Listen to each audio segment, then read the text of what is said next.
सबसे पहला टॉपिक तो आपका है arrival of European companies in India.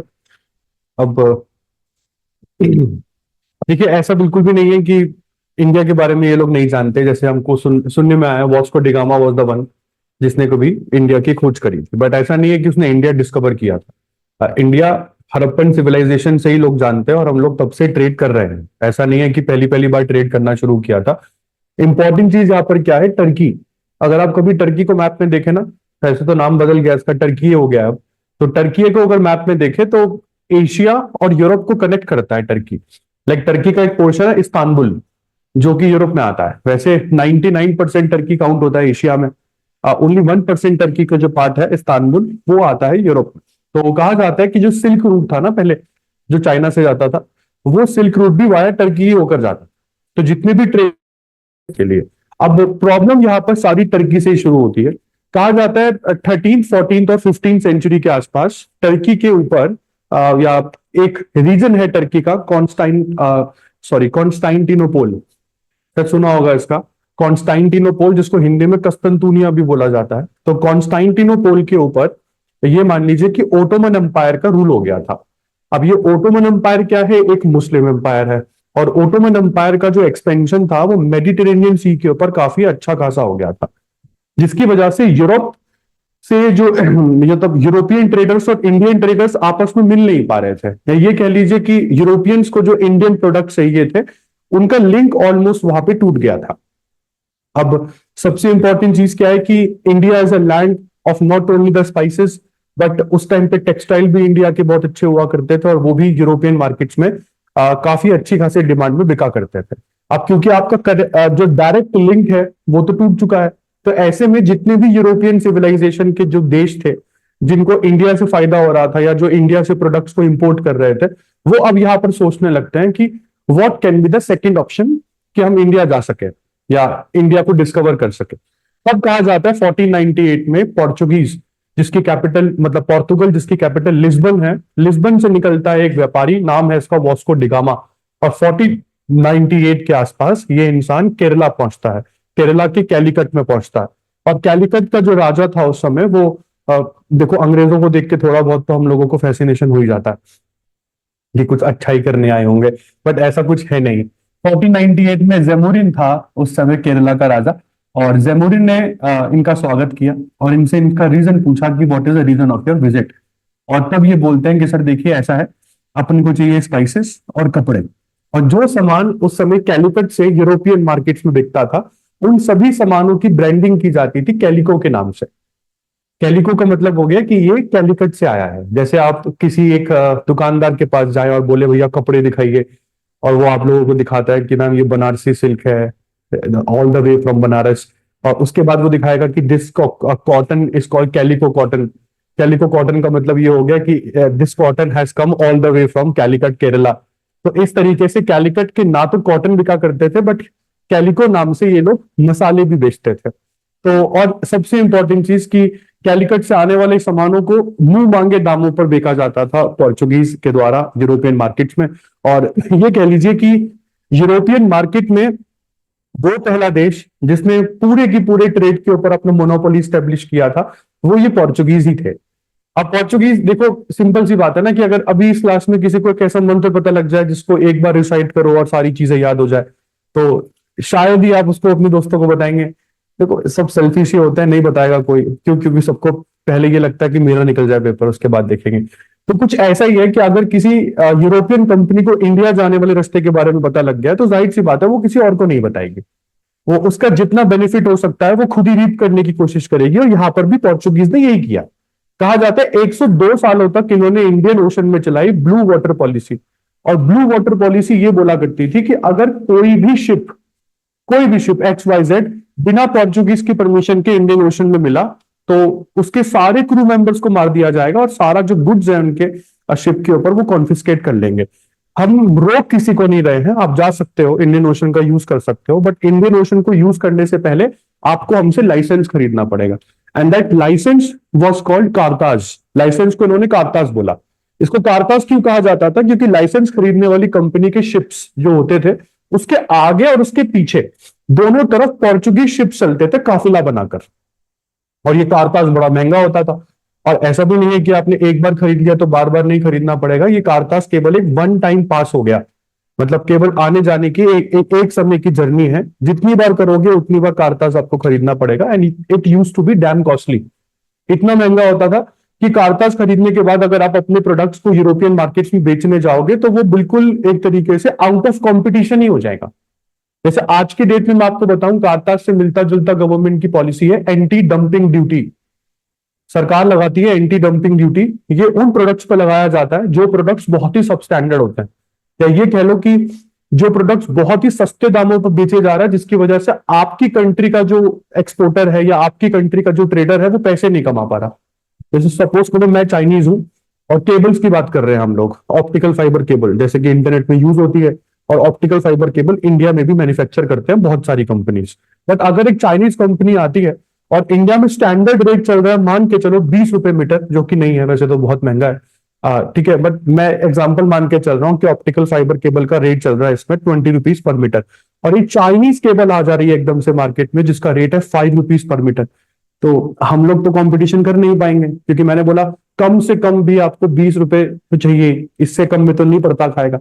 ऐसे में क्या होगा कि एकदम से चाइनीज केबल पूरी मार्केट को डोमिनेट कर लेगी और आपकी मार्केट खत्म हो जाएगी, इंडियन ट्रेडर्स तो सब खाली बैठेंगे। तो सरकार क्या करती है, ऐसे चाइनीज प्रोडक्ट्स के ऊपर एंटी डंपिंग ड्यूटी लगा देती है। डंपिंग ड्यूटी, सरकार ने बोला कि सर हम आपके केबल के ऊपर हर मीटर पर 20 रुपए डंपिंग ड्यूटी लगा रहे हैं। अब 20 रुपए डंपिंग ड्यूटी लगी, 5 रुपए का आप बेच रहे हो तो 25 रुपए का प्रोडक्ट हो गया। ऐसे में क्या होता है, आप किसी भी मार्केट को डोमिनेट नहीं कर पाते।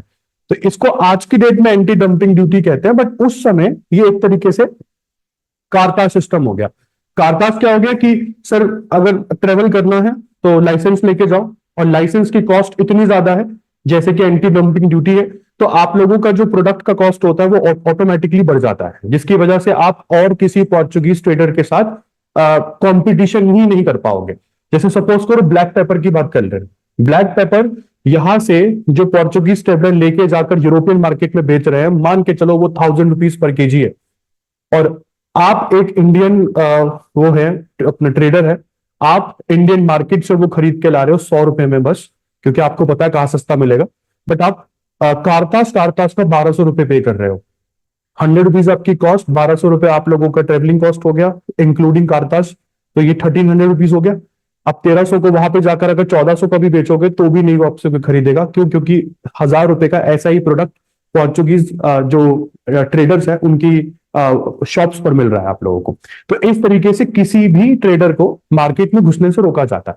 तो ये कार्ता सिस्टम इन लोगों ने इंप्लीमेंट किया, और जो इनकी पॉलिसी थी उस पॉलिसी को ब्लू वाटर पॉलिसी कहते हैं। कहा जाता है 102 सालों तक India Portuguese East India company के बाद कोई आ ही नहीं पाया, और 102 सालों के बाद तकरीबन 1600 के आसपास इंग्लिश ईस्ट इंडिया कंपनी बनती है। इंग्लिश ईस्ट इंडिया कंपनी जो ब्रिटेन की कंपनी है, और हालांकि ये इंडिया में आना मतलब आने में थोड़ा लेट हो जाती है, क्योंकि इससे पहले इंडिया में डच आ जाते हैं। डच जो कि आज के समय डेनमार्क के हो गए, नहीं, नेदरलैंड्स के हो गए, डच नेदरलैंड्स के हैं। हाँ, तो आज के डेट में नेदरलैंड्स के लोग जो डच लोग हैं वो इंडिया में आते हैं, और डच के बाद इंडिया में एंटर करते हैं ये ब्रिटिशर्स, ब्रिटिशर्स के बाद इंडिया में एंटर करते हैं डैनिश, डैनिश आगे डेनमार्क के, और सबसे लास्ट में जो इंडिया में एंटर करा वो फ्रांस है। इंडिया में एंटर करने वाला पहला देश और इंडिया से जाने वाला भी आखिरी देश दोनों ही पोर्चुगीज है, क्योंकि पोर्चुगीज ने सबसे लास्ट टेरिटरी जो आप लोगों की छोड़ी वो गोवा है। 1960s में गोवा हम लोगों को मिलता है, 1960s तक जो गोवा था वो पोर्चुगीज की कॉलोनी ही रहा था। ठीक है जी, तो आइए शुरू करते हैं कौन कौन सी कंपनी इंडिया में कब कब आई। यही है आप लोगों का topic, arrival of European companies in India. आइए शुरू करते हैं, लिखना लिखिए पहला। In total in total 5 European companies in total 5 European companies arrived in India. In total 5 European companies in total 5 European companies arrived in India. तो कौन कौन सी यूरोपियन कंपनी इंडिया में कब कब आई, तो मैंने बोला in total 5 European companies arrived in India. सबसे पहला 1498, 1498 Portuguese Portuguese East India company.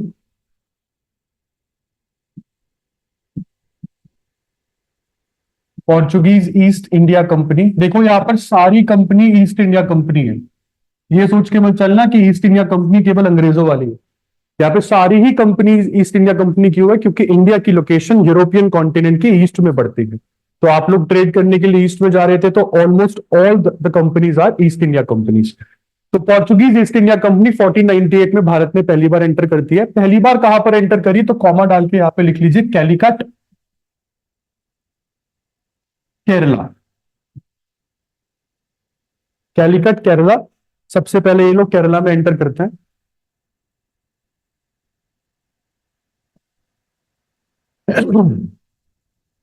और कौन लेकर आया पोर्चुगीज ईस्ट इंडिया कंपनी को इंडिया में? तो Vasco da Gama. It is all because of Vasco da Gama.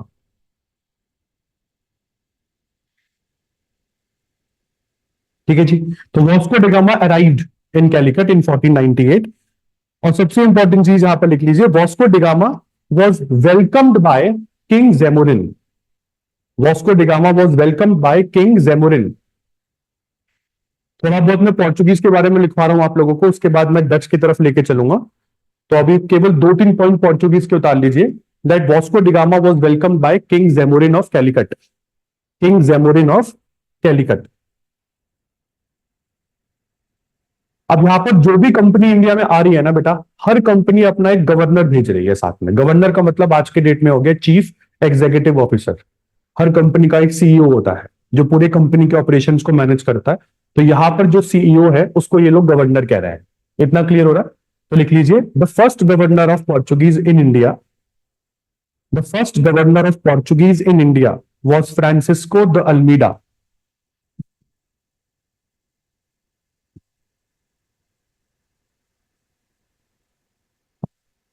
The first Portuguese governor in India was Francisco de Almeida.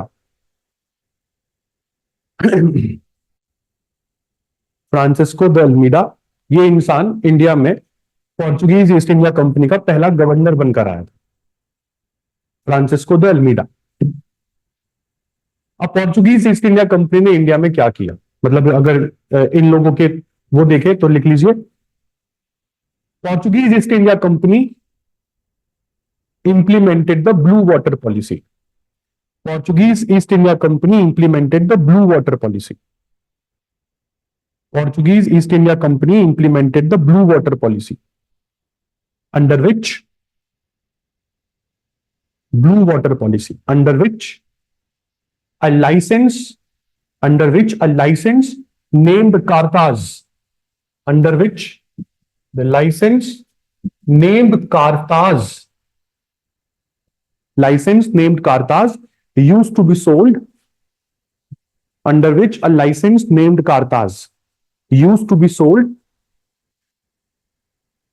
on very high price, used to be sold on very high price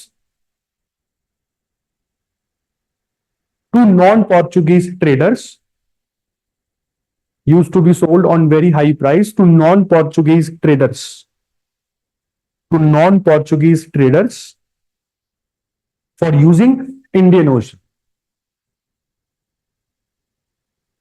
for using Indian Ocean.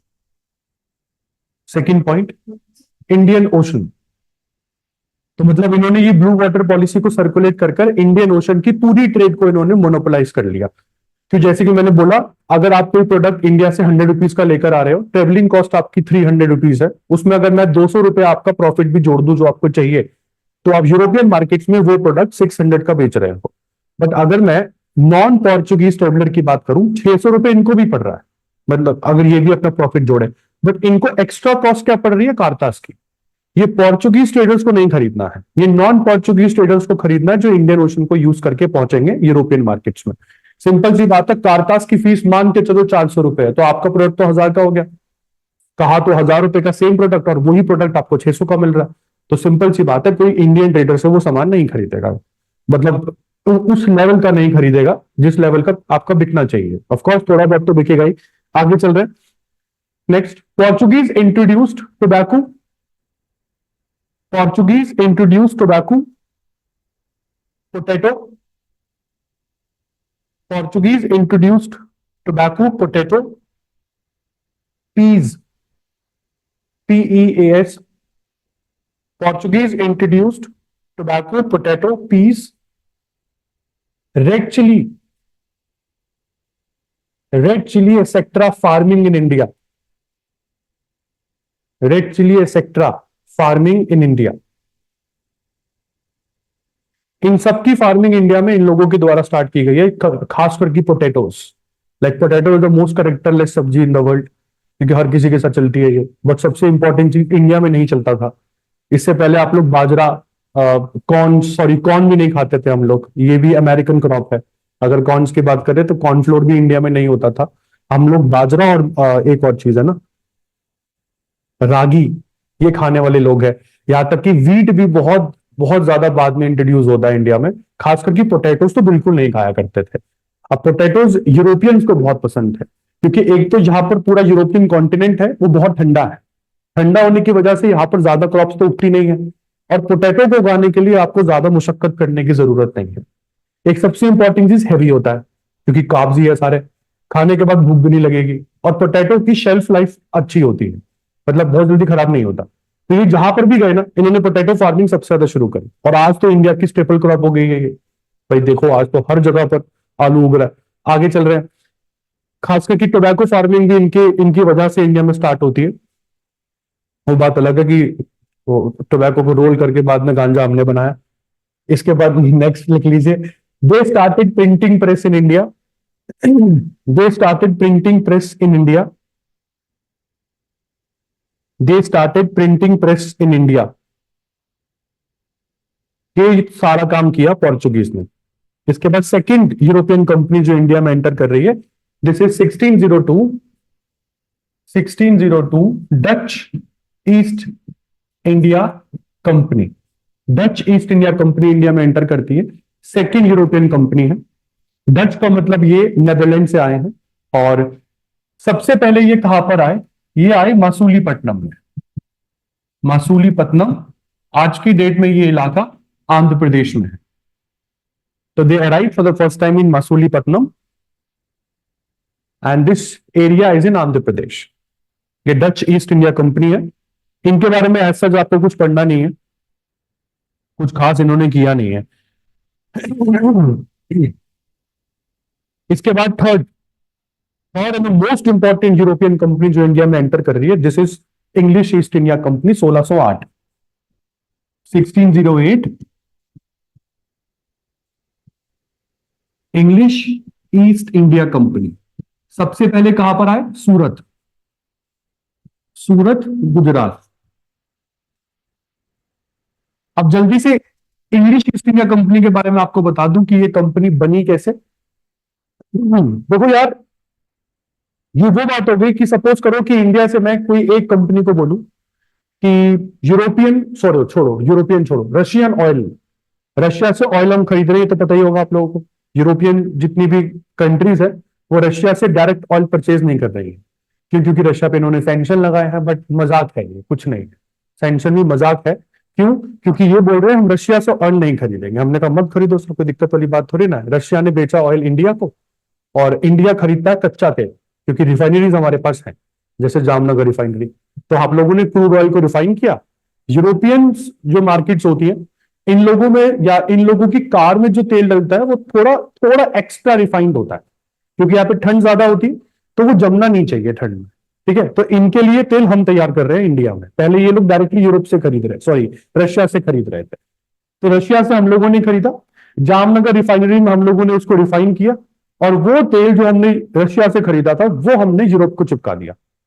ठीक है, और ये पता है इन लोगों को कि Russian oil off route होके इंडिया से आ रहा है, जिसकी वजह से क्या हुआ, India has emerged as the top exporters of oil in the world as far as European continent is concerned. मतलब हमारा खुद का तेल नहीं है, मतलब ये वो वाला काम हो गया कि हम लोग दलाली कर रहे हैं यहाँ पर। दलाली मतलब 20 रुपए का लिया, उसमें 20 रुपए और जोड़े और चिपका दिया यूरोपियन मार्केट्स को, जबकि अगर ये डायरेक्टली रशिया से खरीदे तो इनको 25 का पड़े। तो इसलिए मैं कह रहा हूं कि केवल मजाक है, सैंक्शन कुछ नहीं है, फायदा हमारा बहुत हो रहा है इसमें। हम तो कह रहे हैं कि और चले 10-15 साल, क्यों? क्योंकि तेल में तो हम बहुत पैसा छाप रहे हैं। तो यहां पर भी ऑलमोस्ट यही है। ब्रिटेन में क्या हुआ, एक कंपनी बनी, नाम था इसका English East India company. Britain की जो समय क्वीन थी, नाम था इनका एलिजाबेथ। एलिजाबेथ ने इस कंपनी को चार्टर दिया। चार्टर का मतलब ये समझ लो कि बिल ऑफ राइट्स। चार्टर में ये लिखा था अगर कोई कंपनी ब्रिटेन से एशियन मार्केट्स में जाएगी या ईस्ट पे ट्रेड करेगी तो वो केवल आप ही होंगे, मैं और किसी कंपनी को अलाउ नहीं कर रही हूं। अब उस समय तो ब्रिटेन के लोगों को समझ में आया ही नहीं ये बात, मगर जब धीरे धीरे कंपनी के गवर्नर्स जब जाते थे इंडिया से तब तो कुछ नहीं होता था इनके पास, और जब ये इंडिया से आते थे तब ये साले अरबपति करोड़पति होकर आते थे। तब तब इनको समझ में आया कि इंडिया के साथ तो ट्रेड बड़ा प्रॉफिटेबल है और केवल एक ही कंपनी अलाउड है जो इंडिया के साथ ट्रेड कर सकती है, this is English East India company. और इस बात को भी 172 साल हो जाते हैं। लाइक इन द ईयर 1600 ये कंपनी बनी और 1772 में ब्रिटेन में प्रोटेस्ट होता है कि सर अब हमको भी जाना है। तो उस टाइम पे ब्रिटिश सरकार की आंखें खुलती हैं कि यार अब हमारे पास दो चॉइस है, या तो इंग्लिश ईस्ट इंडिया कंपनी को वापस बुला लो, नहीं तो इन लोगों को भी जाने दो। और अगर सबको जाने दोगे इंडिया से ट्रेड करने के लिए फिर तो बहुत वो अपना क्योटिक सिचुएशन हो जाएगी, किस किस को मैनेज करोगे। तब 1772 से ये लोग दिमाग लगाने लगते हैं इंग्लिश ईस्ट इंडियन कंपनी को वापस कैसे बुलाया जाए, और वो हम लोगों ने चॉइस इनको खुद ही दे दी। 1857 का रिवोल्ट किया, डंडे बजा दिए इंग्लिश ईस्ट इंडियन में बहुत बेहतरीन तरीके से, और इनको बता दिया कि हम लोगों को कंपनी रूल पसंद नहीं आया, और ब्रिटिश पार्लियामेंट को ये चांस मिल गया कि इस कंपनी को वापस बुला लेते हैं भाई, इंडिया में इससे पहले और प्रोटेस्ट हो। यहां तक क्लियर है। 5 कंपनीज आपको लिखवाऊंगा, उसके बाद मैं लेके जाऊंगा कि पांचों कंपनियों में से ऐसा इस कंपनी ने क्या किया कि ये बाकी चारों कंपनीज को कंट्रोल कर पाई, प्लस पूरे इंडिया को कैप्चर कर लिया इसने। इतना क्लियर होता है जी। इंग्लिश ईस्ट इंडिया कंपनी के बारे में लिखिए पहला point, in the year 1600, in the year 1600 this company was given charter, in the year 1600 this company was given charter. Charter का मतलब लिख लेना बिल ऑफ राइट्स।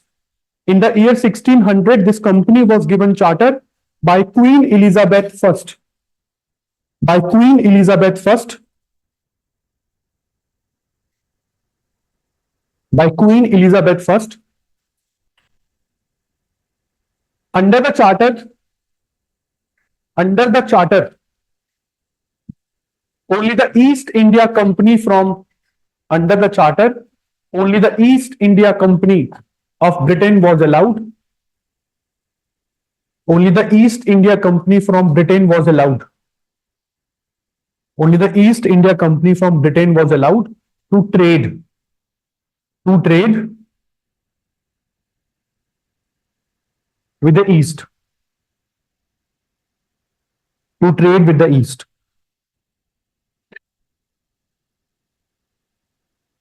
ठीक है जी, तो ये है ब्रिटिश ईस्ट इंडिया कंपनी। इसके बारे में अभी और भी अच्छे से लिखेंगे जब मैं बताऊंगा कि rise of British east India company कैसे हुआ। इसके बाद चलते हैं फोर्थ कंपनी की तरफ जो इंडिया में एंटर, नहीं था ये, बड़ी बुरी आवाज है यार मेरी, तुम्हें समझ में आ रही है मेरी आवाज? थोड़ा मिश्री खानी पड़ेगी यार। आगे चल रहे हैं 1608 के बाद, नेक्स्ट है 1616। 1616 में एक कंपनी और एंटर कर रही है, 1616, and this company is Danish east India company, Danish east India company. Danish का मतलब ये लोग डेन्स हैं, और डेन्स रहते हैं डेनमार्क में। जो डेनमार्क के लोग अपने आप को डेन्स कहते हैं, जैसे दिल्ली वाले डेलियाइट कहते हैं अपने आप को ना, ऐसे है, दोनों में कुछ नहीं, बट ठीक है, थोड़ा सा रौला लगना चाहिए सोसाइटी में। अब ये डेनिश ईस्ट इंडिया कंपनी वाले लोग कहां पर सबसे पहले गए, तो लिख लीजिए ट्रांक्यूबार तमिलनाडु,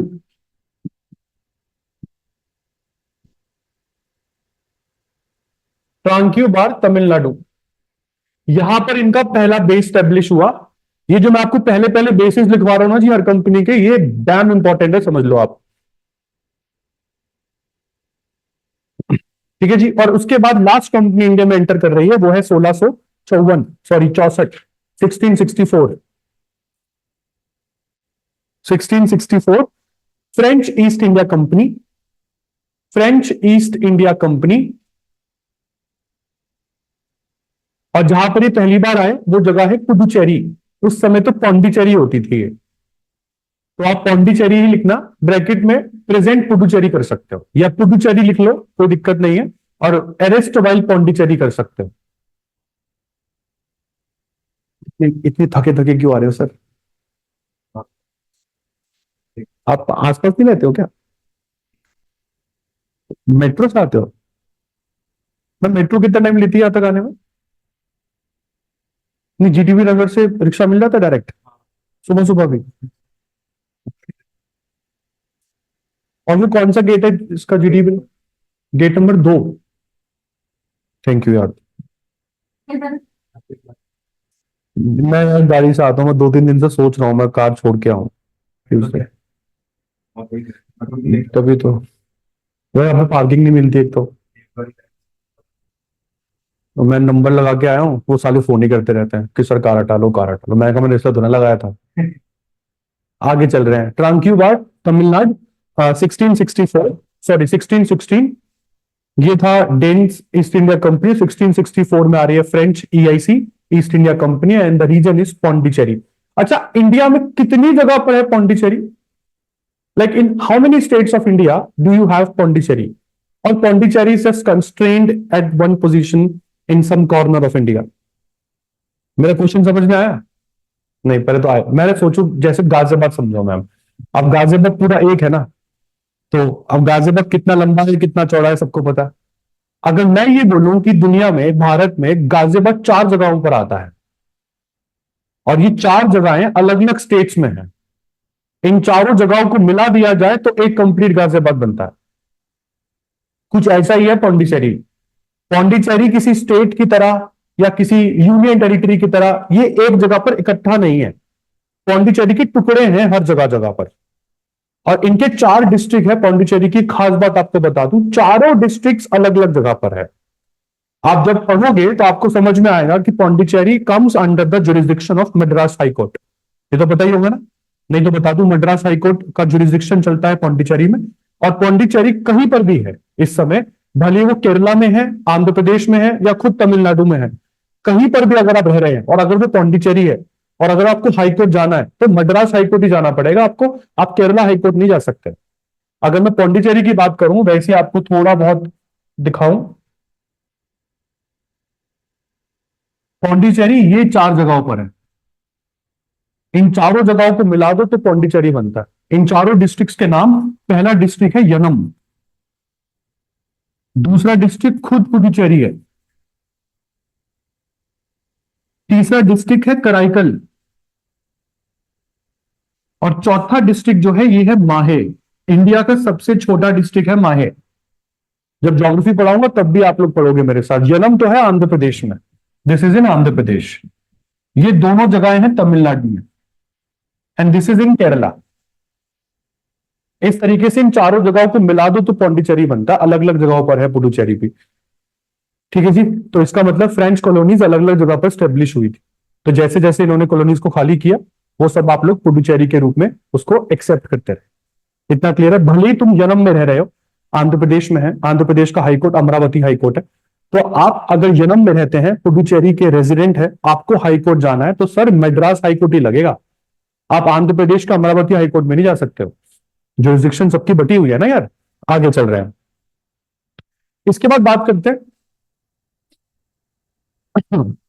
इन लोगों को इंडिया से चाहिए क्या था। तो लिख लीजिए एक एक एक सिंपल सा question. What these European companies, what these European companies want from India? What these European companies want from India? इनको आखिरकार हम लोगों से चाहिए क्या था? What these European companies want from India? सबसे पहला, इंडियन स्पाइसेस। Indian spices. दूसरा, इंडिगो कल्टीवेशन। इंडिगो कल्टीवेशन भी इंडिया में बहुत बेहतरीन तरीके से हो रही थी। अब ये क्या चीज है मैं बताऊंगा आपको धीरे धीरे, जब समझ में आएगा ना आपको। अभी लिख लो। स्पाइसेस तो समझ में आ ही रहा होगा है ना। इंडिगो क्या होता है? इंडिगो होता है एक पौधा, जिसको हिंदी में बोलते हैं नील का पौधा। क्योंकि इस इंडिगो को जब कूटोगे ना आप, तो इसमें से डाई निकलेगी, इंक निकलेगी ब्लू कलर की, और उस इंक से कपड़े को रंग सकते हो आप। और जो ब्लू कलर की इंक होती है वो बहुत चमकदार होती है, लाइक मजा आ जाता है अगर इंडिगो से रंगोगे तो। पर प्रॉब्लम क्या इंडिगो के साथ, जिस भी प्लॉट पर इंडिगो उगाओगे, एक बार उगाओगे प्लॉट खत्म। मतलब फर्टिलिटी खत्म, ये इंडिगो के साथ प्रॉब्लम है। तो इंडिगो कल्टीवेशन बहुत बड़े लेवल पर इंडिया में हो रहा था। असम में तो खासकर की हुआ है मैम, असम के बहुत से पेजेंट रिवॉल्ट इंडिगो प्लांटेशन के अगेंस्ट ही थे। बिहार में बहुत से इंडिगो प्लांटेशन के रिवॉल्ट हुए हैं। महात्मा गांधी का चंपारण सत्याग्रह जो था, मतलब बुराऊ का पहला सत्याग्रह ही इंडिगो प्लांटेशन से शुरू हुआ था। और राजकुमार शुक्ला नाम से एक किसान था जो बुराऊ को साथ में लेकर गया कि आप भी लुंगी पकड़ के जरा देखो, दिखाता हूँ कि क्या करना है। उस समय महात्मा गांधी इंडिया में नए नए आए थे, 1915 में आ चुके थे, 1916 में इंडिया घूमे, 1917 में महात्मा गांधी ने अपनी करश्माई ताकतें दिखाना शुरू किया, जो 1948 तक चली। आगे चल रहे हैं। मैं वैसे बहुत पर्सनली रिस्पेक्ट करता हूँ महात्मा गांधी को, जब तक वो नोट पर है तब तक ही। आगे चल रहे हैं जी, किधर है हम लोग? हाँ, इंडिगो प्लांटेशन। इसके बाद थर्ड लिखिए ओपियम कल्टीवेशन। ओपियम क्या है? ओपियम वो है, मतलब जो एक बार मिले तो सेमेस्टर खत्म। ओपियम, हाँ गांजा, ओपियम है ये। और ओपियम को भारत में उगा के इसको बेचा जाता था चाइना। आपको बता दो, दुनिया में one of the most discipline अगर कोई लेबर फोर्स थी उस समय, तो चाइनीज लेबर फोर्स थी। और ये तब तक ही थी जब तक इनको नहीं मिला जन्नत। ओपियम इनके मार्केट में पहुंचा, इन्होंने रोल बनाया, फूका, और फिर इनको मजा आया। और फिर ये मजा बार बार लेना चाह रहे थे। जैसे राहुल गांधी बोलते हैं, ये मजा मैं सबको देना चाहता हूं। तो कुछ ऐसा ही हुआ। ओपियम वॉर्स होती है हिस्ट्री में बहुत सारी। ये ओपियम कल्टीवेशन भारत से हो रहा है। चौथा, इंडियन टेक्सटाइल्स। और इंडियन टेक्सटाइल्स की भी ना वेराइटीज हैं जो ये लोग खरीद रहे हैं। आपको बता दूं, 98 वेराइटीज के कपड़े भारत में मिलते थे, जिसमें से केवल 4 वेराइटी के कपड़े ही ये लोग होलसेल में खरीदते थे। तो इंडियन टेक्सटाइल्स में कौन कौन सी टेक्सटाइल ज्यादा खरीदी गई? पहला, मसलिन, इसको मुस्लिन भी बोलते हैं ये लोग। इंपॉर्टेंट चीज बताऊं, प्रोनाउंसिएशन दिक्कत है इन लोगों की। ये एक्चुअली में मुस्लिन नहीं है, ये मलमल का कपड़ा है। मलमल के कपड़े को ये लोग मुस्लिन क्लोथ बोल रहे हैं। तो यहां ब्रैकेट में इसका ओरिजिनल नाम भी लिखते चलना यार। सेकंड, दूसरा कपड़ा जो इन लोगों ने काफी पसंद किया वो है शिंट्स। अब ये शिंट्स क्या है? ये बड़ा गजब का कपड़ा है। अब प्रोनाउंसिएशन प्रॉब्लम बताता हूं तुम लोगों को। तुमने पोल्का डॉट्स वाला कपड़ा देखा होगा ना? हालांकि वो तो फिर मशीनाइज पोल्का डॉट्स होती है, तो बिल्कुल अपना सब सब साइज सेम होते हैं। तो पहले क्या होता था, पहले कपड़े की थान को खोला जाता था और पेंट से छींट मारा जाता था उस पर। तो ये छींट का कपड़ा है, इसको छींट बोलते थे। क्योंकि प्रोनाउंसिएशन प्रॉब्लम है तो इंसानों ने इसका नाम शिंट्स कर दिया। तो ये एक्चुअली में ओरिजिनल नाम इसका छींट है। ठीक है, तो आप लिख सकते हो ये पोल्का डॉट वाला कॉटन है। थर्ड, थर्ड कपड़ा है कोसा। थर्ड इज कोसा। कोसा इज कोसा ही। इसको हम लोग इंडिया में खस्सा कहते थे। खस्सा क्या होता है यार? आजकल ना लड़कियों के गाउन में आपको रिंकल्ड क्लोथ दिखेगा थोड़ा बहुत। दोबारा से रिंकल्ड उसका उसका गाउन का फैशन आ गया है। नहीं देखा? छोड़ो, मत देखना। ये अपना रिंकल्ड कॉटन है वैसे, मतलब पूरा निचोड़ दो कॉटन के कपड़े को, उसके बाद पहन लो। मतलब इस्त्री इस्त्री नहीं करवानी। मतलब हाँ, रिंकल्स रिंकल्स होता है मैम, मतलब ट्रेस नहीं मारनी मैम, बिल्कुल ना, फिर चीटिंग कर लोगे आप। तो ये कोसा है। इसके बाद fourth and the last one is Bandana. इन्होंने बंदना बोला इस कपड़े को। ऐसी प्रोनाउंसिएशन भी नहीं होनी चाहिए। बंदना को हम लोग भारत में बंदेज बोलते थे। बंदेज की साड़ी आती है ना? नहीं, हमको नहीं पता, लौंडे वालों को। आपको वो चुन्नी दिख रही होगी, चुन्नी आती है बिल्कुल निचोड़ के इतनी सी। देखिए कभी मार्केट में चुन्नी, उसको पानी में भिगो के लड़कियां घूमती है फिर ऐसे। राजस्थान के गुजरात में होती है। उसमें डॉट्स बने होते हैं बहुत सारे, उसमें रंग भरे होते हैं। उसको बंडना या बंदेज की साड़ी बहुत महंगी होती है, ओरिजिनल वाली कह रहा हूँ। तो ये बंडना, ये कपड़े ये लोग लेके जाते थे इंडिया से। ये 4 टेक्सटाइल बहुत फेमस है। ठीक है जी, आगे चलते हैं। इसके बाद नेक्स्ट टॉपिक डाल दीजिए, rise of British east India company. Rise of British east India company. Rise of British east India company. मैंने 4 कपड़े बोले थे, 4 कपड़े दोबारा रिपीट कर रहा हूं मैं। मुस्लिम, सेकंड था शिंट्स, थर्ड हो गया कोसा, and the fourth is Bandna. अच्छा, एक क्वेश्चन यहां पर ये भी आता है, जामदानी बुनाई क्या होती है? जामदानी, जामदानी वीविंग, वीविंग का नाम सुना, मतलब बुनाई का नाम सुना है ना? तो जामदानी जो वीविंग है, ये किस लिए फेमस थी जामदनी? देखो, अपनी दादी परदादी, परदादी तो खैर नहीं होंगी तुम्हारी, अगर दादी है तो पूछना कभी। उनके टाइम पीरियड में ना, साड़ियों में सोने की तारों से कढ़ाई होती थी, जिसको जरी का काम बोलते हैं ना। नहीं देखा? नहीं, कभी सुना भी नहीं? सुना है? वो आजकल तो देखो यार, कोई पहनता नहीं है वो, पता लगे साड़ी तो साड़ी, साथ में दोनों को ही उठा के ले गया वो। मैडम को बोला, मैडम साड़ी तो लाखों की है आपकी, शक्ल आपकी ऐसी है वगैरह। आगे बात करते हैं, इसको जामदनी बुनाई कहते हैं। जामदनी बुनाई में क्या होता है ना, सूती मतलब कॉटन और गोल्ड, इनके तारों से कढ़ाई होती है, embroidery of gold and cotton, इसको जामदनी वीविंग कहते हैं। और जामदनी वीविंग होती कहां पर थी, इसको भी एक बार लिख लो यार, जामदनी वीविंग अलग से एक स्टार पॉइंट बना के इसको लिख लेना, क्योंकि कपड़े की वैरायटी लिख रहे हो ना आप। तो जामदनी वीविंग 20th सेंचुरी की वीविंग है। This is the embroidery work of, embroidery work which is done by using the threads of cotton, and it is the embroidery work done by using the threads of cotton and gold. Ma'am ठंड लग रही है आपको? यार एक तो ये बड़ा पंगा है, तो सही में ठंड लग रही है आपको? ये वो बहुत चक्कर काटा हुआ। कोई नहीं, ऊपर कर, बंद कर दो, ऐसे की दिक्कत। ये तो बहुत अच्छा हुआ ना। आगे चल रहे। जामदनी वीविंग कहां पर होती है, नाम लिख लो, ढाका, एक तो लिखो ढाका। ढाका चला गया इस समय बांग्लादेश में।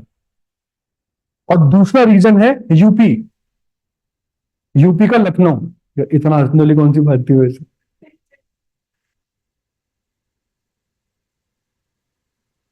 पहला ही ढाका बंगाल, और दूसरा है लखनऊ यूपी। लखनऊ चिकन की बुनाई के लिए भी बहुत फेमस है। चिकन की बुनाई अलग होती है भाई। चिकन की बुनाई में नहीं, चिकन सा थोड़ा सा चिकन ये नहीं कि उसमें लेग पीस जड़ दी है पूरे क्लॉथ में। चिकन बुनाई होती है, कॉटन का ही थ्रेड लेते हैं और थोड़ा सा उभार पैदा करते हैं उसमें एम्ब्रॉयडरी में। तो लाइक वो एक ही कुर्ती या कुर्ता होता है, उसमें चिकन की बुनाई उसको कहते हैं। कॉटन की, कॉटन के कपड़े की, सॉरी कॉटन के थ्रेड की एम्ब्रॉयडरी होती है, दैट इज कॉल्ड चिकन बुनाई।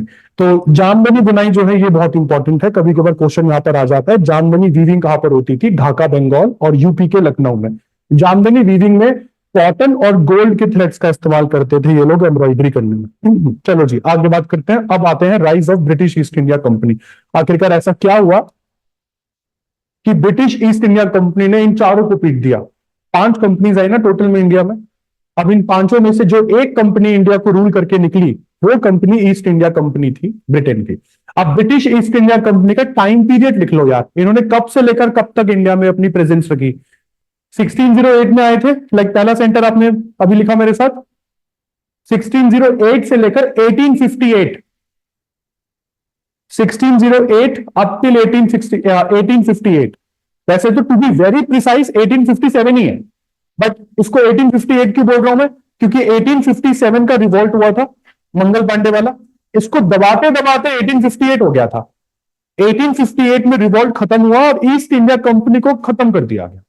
उसके बाद इंडिया में 90 सालों तक जिसका शासन रहा ना, that is British king and the British parliament. British empire अब बन रहा है। इससे पहले जो था वो कंपनीज रूल था। देखो इंडिया में भी रूल को 2 भागों में डिवाइड करते हो, companies rule, British empire. British empire है 1858 से 1947, और कंपनी रूल आ गया 1608 से लेकर 1858 तक। बट कंपनी रूल 1608 बोलना सही नहीं होगा, क्योंकि अभी इनको रूल स्टैब्लिश करने में टाइम लग रहा है, क्योंकि अभी तो पांचों कंपनियां इंडिया में है। ये तो मैंने केवल आपको टाइम पीरियड बताया कि इंडिया में कब से लेकर कब तक ये लोग रहे। आइए बात करते हैं इन्होंने ऐसा इंडिया में क्या मजाक किया सबके साथ कि बाकी सबको मजा ही आ गया। और ये सारा की सारा काम ना औरंगजेब के मरने के बाद हो रहा है, क्योंकि जब तक औरंगजेब जिंदा रहा ना, तब तक कोई कंपनी किसी से लड़ नहीं रही है। मतलब ये समझ लो कि औरंगजेब एक ऐसा रूलर है जिसके सामने बोलने का कोई भी ज्यादा हिम्मत नहीं कर पा रहा है, क्योंकि Aurangzeb is the last Mughal बादशाह हु इज पावरफुल। क्योंकि पावरफुल की अगर श्रेणी में देखे तो बाबर, बाबर के बाद हुमायूं, हुमायूं अकबर, जहांगीर, शाहजहां, औरंगजेब। औरंगजेब के बाद तो मुगल एम्पायर ऑलमोस्ट फिनिश हो गया था, ये हम लोगों ने पढ़ा भी था पिछली क्लास में। अब यहाँ पे सबसे इंपॉर्टेंट चीज क्या है कि all you guys are waiting कि औरंगजेब टपके बस, एक बार औरंगजेब मरे फिर देख लेंगे बाकी सब कंपनियों को। Aurangzeb died in 1707 and if you remember very precisely I told you, Aurangzeb के मरने के बाद मुगल एम्पायर भी टूटना शुरू हो गया था। बंगाल अलग, असम अलग, अवध अलग, हैदराबाद अलग, कर्नाटक अलग, और इंडिया को डिवाइड तो करना है, तभी तो मजा आएगा। क्योंकि अगर पूरा इंडिया यूनाइटेड रहेगा तो ऐसे में तो हराना बड़ा मुश्किल हो जाएगा। और जब जब हम लोग टूटे हैं ना यार, जब जब हम लोगों की यूनिटी टूटी है, तब तब कोई फॉरेनर आके रूल करके गया ही गया है। जैसे मैं आपको बताता हूं, मौर्यन एम्पायर टूटा, भाई मैं एंशिएंट इंडिया से शुरू कर रहा हूं। मौर्यन एम्पायर टूटा तो इंडिया में 4 फॉरेनर्स ने एक के बाद एक के बाद एक अटैक किया। इंडो ग्रीक्स आते हैं इंडिया में, सबसे पहले ग्रीक एम्पायर स्टेब्लिश हो जाता है।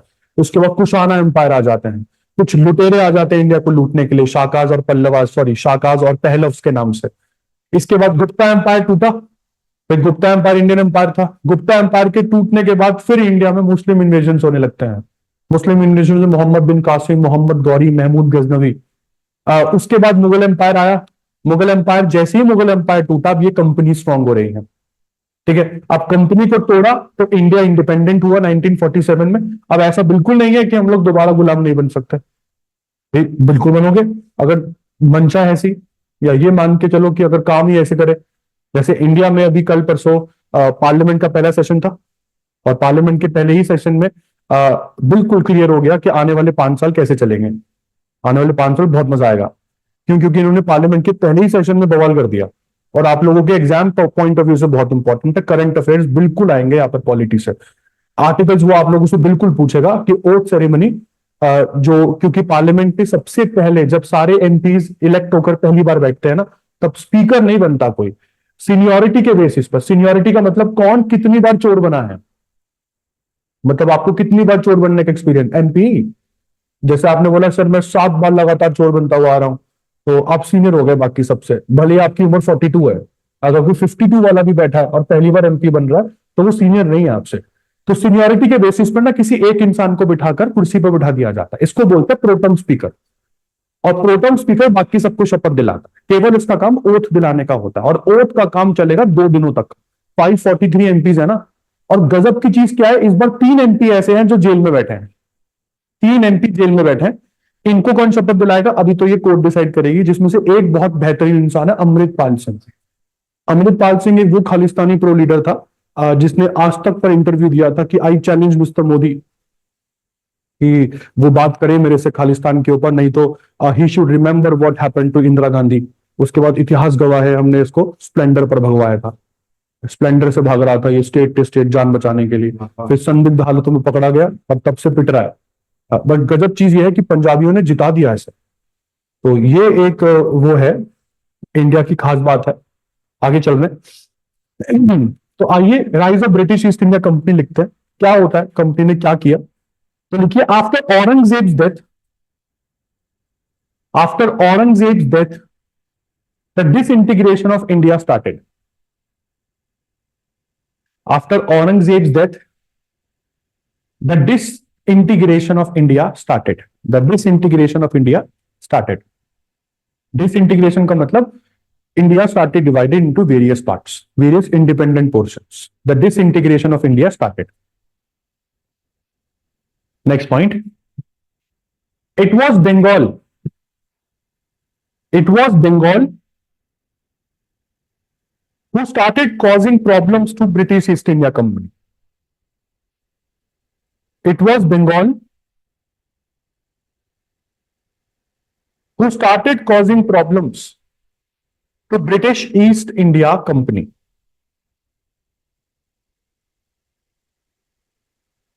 अब कंपनी ने क्या किया था मैं आपको बता दूं। 1698 में औरंगजेब जिंदा था। 1698 में ब्रिटिश ईस्ट इंडिया कंपनी ने औरंगजेब के ऑफिसर्स को रिश्वत देकर ना बंगाल में फ्री में ट्रेड करने का एक फरमान इशू करवा लिया था। फरमान उस समय कहते थे ऑर्डर को। तो इन्होंने औरंगजेब से ऑर्डर इशू करवा लिया था कि कंपनी को बंगाल में ट्रेड करने का कोई फीस पे नहीं करना है। इतना क्लियर है? तो मैं वो लिखवा रहा हूं, लिख लीजिए। British east India company, British East India Company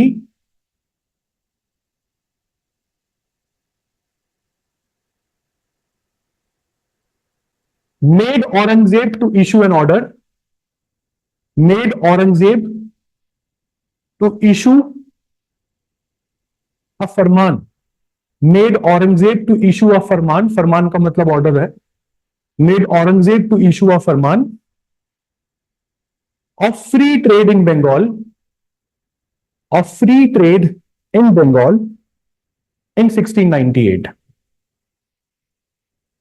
Of free trade in Bengal in 1698. Hello.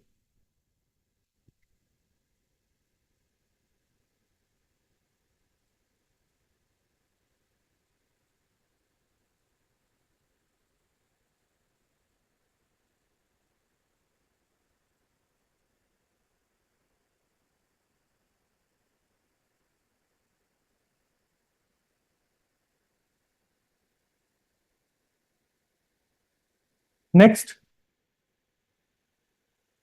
When Bengal became independent, थोड़ा पानी दे देना यार इसमें. When Bengal became independent, when Bengal became independent, the rulers of Bengal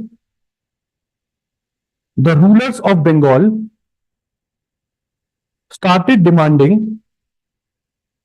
The rulers of Bengal started demanding heavy tax from the East India Company. Started demanding the heavy tax from East India Company, which company denied. Heavy taxes from East India Company, which company denied initially. Which company denied initially. मतलब simple सी बात है, मेरे दादाजी थे, मतलब सोचो मेरे, हाँ छोड़ो किसी और के ले लेते हैं. किसी के भी दादाजी थे, उस टाइम पे उनकी शॉप थी सीपी में, तो उन्होंने अपने किसी रिश्तेदार को शॉप दी थी, मतलब कि या तो काम कर ले फ्री में, कोई नहीं. उस टाइम पे कोई इतना रेंट का काम भी नहीं था.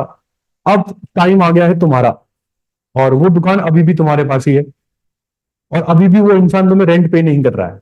ठीक है, क्या तुम अभी भी उसको कंटिन्यू होने दोगे ऐसे ही? सीपी जहां पे रेंट आपको कम से कम 2.5 से 3 लाख तो मिलना ही चाहिए, तो प्राइम लोकेशन हो गया ना. तो या तो आप उसको बोलोगे भाई दुकान खाली कर, नहीं तो रेंट पे कर. अभी आज के जमाने में तो कोई इतना वो है नहीं, सिंपल. और यही बंगाल के साथ हुआ.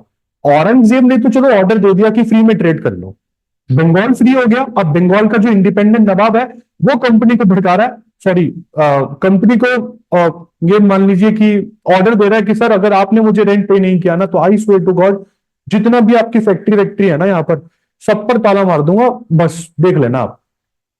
अब कंपनी ने क्या बोला? कंपनी ने स्टार्टिंग जैसे कंपनी बोलती है कि चलो बात करते हैं, राउंड्स ऑफ टॉक्स, हर एक राजा के साथ कुछ ना कुछ बात हुई. इतने में 3 राजा निपट लिए. मतलब इतनी लंबी वार्ता चल रही है कि 3 इंडिपेंडेंट नवाब बैठ रहे हैं और निपट रहे हैं. इसके बाद आता है चौथा नवाब, नाम है इसका सिराजुद्दौला.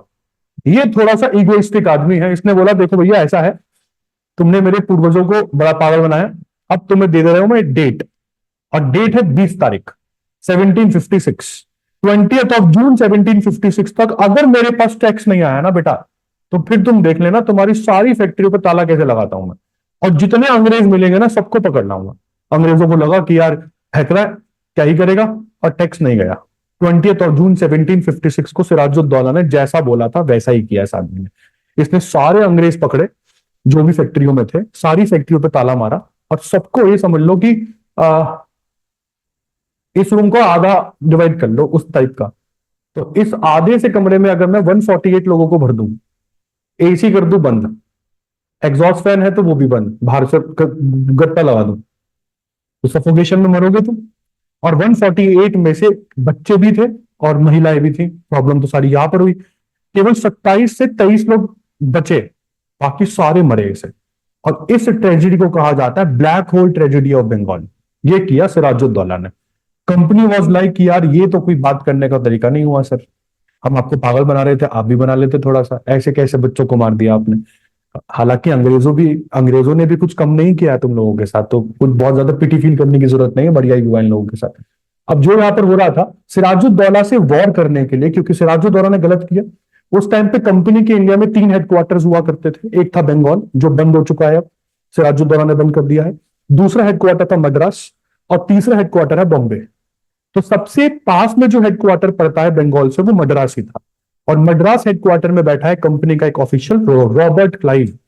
रॉबर्ट क्लाइव कंपनी को प्रपोजल देता है कि सर मुझे पीटना है सिराजुद्दौला के साथ ना, मैं तो उसको मारूंगा, सिराजुद्दौला से अब मेरी वॉर होगी। और कंपनी परमिशन दे देती है। ये पहली बार हो रहा है कि कंपनी किसी वॉर में जा रही है किसी इंडियन राजा के खिलाफ। अभी तक नहीं हुआ है ये, मतलब इतनी हिम्मत बढ़ चुकी है आपकी। और ये वॉर कहलाता है दोस्तों बैटल ऑफ प्लासी। अब बैटल ऑफ प्लासी से पहले मैं आपको बता दूं, रॉबर्ट क्लाइव को पता लगता है कि सिराजुद्दौला का एक सेनापति है, सेनापति मतलब कमांडर इन चीफ, नाम है इसका मीर जाफर। और मीर जाफर है बहुत बिकाऊ आदमी। मतलब कुछ लोगों के ना माथे पे लिखा होता है कि आओ मुझे खरीद लो, मतलब मुझे पैसे दो बस, और बताओ तुम्हें क्या चाहिए। और मीर जाफर को प्रपोजल भेजता है रॉबर्ट क्लाइव कि बेटा अगर तू वॉर में नहीं आया ना, अगर सिराजुद्दौला और मेरे बीच में तू नहीं आया तो मैं प्रॉमिस करता हूं सिराजुद्दौला तो मरेगा, बट सिराजुद्दौला के मरने के बाद बंगाल का अगला नवाब तुम्हें बना दूंगा मैं। सोचो एक सेनापति को राजा बनाने के ख्वाब दे रहे हो आप, तो सेनापति की आंखों में वो डॉलर डॉलर साइन बना हुआ आएगा कि भाई मजा ही आ गया सर। और ये होता है, प्लासी के बैटल में मारा जाता है सिराजुद्दौला और मीर जाफर बनते हैं नवाब। ये कंपनी का पहला सक्सेसफुल बैटल था। इसके बाद कंपनी नहीं रुकी। कहते हैं कि अगर प्लासी की वॉर में ये जीत जाते हैं, सॉरी हार जाते हैं ना, तो शायद हो सकता था कि इनके एक्सपेंशन पे फुल स्टॉप लग जाता। तो इनका पहला ही एक्सपीरियंस बहुत बढ़िया हो गया। इनको लगा कि अब तो भारतीय राजाओं को तो हम पीटेंगे। और क्योंकि बंगाल में जो भी हुआ उसके ऊपर किसी ने आवाज भी नहीं उठाई। यार ये मान के चलो ना कि अगर बंगाल में कुछ हो रहा था और महाराष्ट्र में जो मराठा थे अगर ये उठ जाते कि सर ये नहीं करने देंगे आपको इंडिया में, तो भी हो सकता था कि आप उनको रोक लें। बट इंडिया में इतनी भी यूनिटी नहीं थी कि अगर किसी एक पोर्शन पर कुछ गलत हो रहा है तो बाकी राजा इंडिया गठबंधन बना ले, मतलब वो इंडिया लाइन कुछ अलायंस वलायंस बनी नहीं यहाँ पर, और बिल्कुल मस्त सब पिटे यहाँ पर एक एक करके। तो आइए बात करते हुआ क्या, बंगाल के साथ प्रॉब्लम शुरू हुई। लिख लीजिए, on 20th of June 1756, on 20th of June 1756, black hole tragedy of Kolkata happened. Black hole tragedy of Kolkata happened. Black hole tragedy of Kolkata happened in which Sirajuddaulah, in which Sirajuddaulah, in which Sirajuddaulah, the Nawab of Bengal, in which Sirajuddaulah, the Nawab of Bengal, imprisoned 146 Britishers, imprisoned 146 Britishers inside a room which was 14 by 18 feet.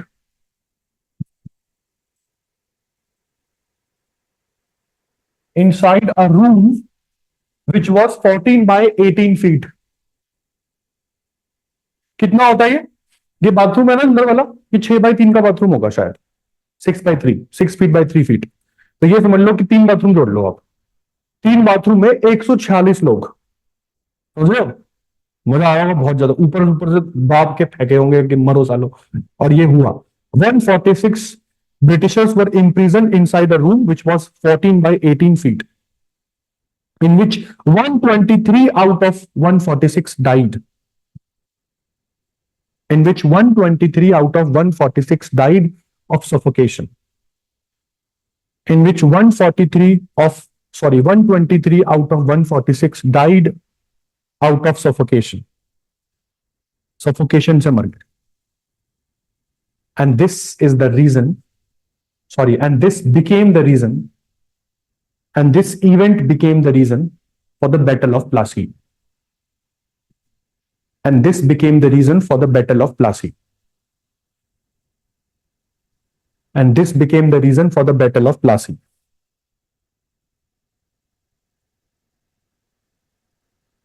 Next point. On 23rd June 1757, on 23rd June 1757, Battle of Plassey. Battle of Plassey was fought.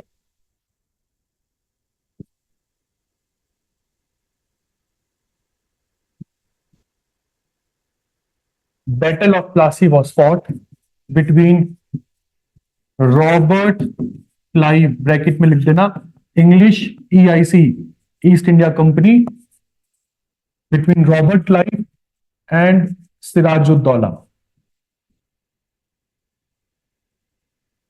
Siraj-ud-Daulah, nawab of Bengal, in which Robert Clive won and Sirajuddaulah was killed.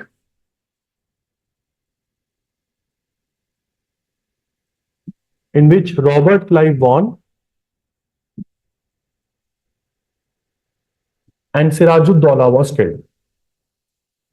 अब इसके बाद क्या हुआ, मैं एक के बाद एक इवेंट बता रहा हूं आपको. सिराजुद्दौला के मरने के बाद बंगाल के नवाब की कुर्सी पर बिठा दिया जाता है मीर जाफर को. तो लिख लीजिए, after Daula company made Mir Jafar.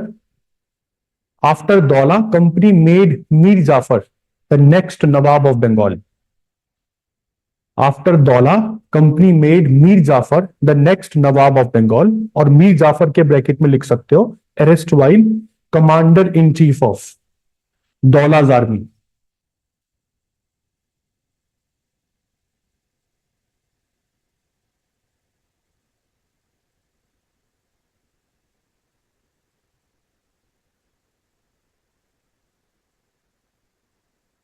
Arrest while commander in chief of दौला's आर्मी. अब ये जो मीर जाफर है, इसको लग रहा है कि यार अगर मैं, देखो मैं राजा तो बन ही गया ना, अब मैं राजा बनने के बाद थोड़ा बहुत मांग लूं कंपनी से तो कंपनी को बुरा नहीं लगना चाहिए. चलो सिराजुद्दौला पे मांग रहा था 100 रुपए, अगर मैं 5 रुपए भी मांग लूं तो देना चाहिए कंपनी को. यार देखो राजा की इतनी तो इज्जत रखोगे ना आप. अब कंपनी को लग रहा है कि यार तुमको नवाब बनाया हमने, और अगर हम तुम्हें नवाब बना रहे, सिंपल सी बात है कि तुम भी हमें बिना परेशान किए ट्रेड करने दोगे जैसे औरंगजेब ने किया था. अब क्योंकि तुम परेशान करने लग रहे हो तो मीर जाफर को एक दिन रिप्लेस कर दिया जाता है मीर कासिम से. इसमें मीर जाफर मारा नहीं जाता यार, तो लिख लीजिए, suddenly in between Mir Jafar was replaced by his relative. ये एक्चुअली में ससुर है, मीर जाफर ससुर है और मीर कासिम दामाद है, तो father in law son in law है ये दोनों. तो लिख लीजिए, suddenly in between Mir Jafar was replaced, Mir Jafar was replaced by Mir Qasim. अब ये जो मीर कासिम है ना भाई साहब, ये है तुम्हारी तरह बिल्कुल. कैसे, जैसे अपन सोचते हैं ना कि अगर मैं और तुम रात को ग्रुप स्टडी करें फिर तो हो ही नहीं सकता कि जुडिशरी हमको फेल कर दे. ऐसे पेपर फाड़ेंगे ऐसे, क्योंकि तीनों का दिमाग लगेगा. और ये इतिहास गवाह है कि ग्रुप स्टडी में आज तक पढ़ाई तो हुई नहीं, पढ़ाई के अलावा सब कुछ होता है. तो यहां पर भी मीर कासिम ने यही सोचा.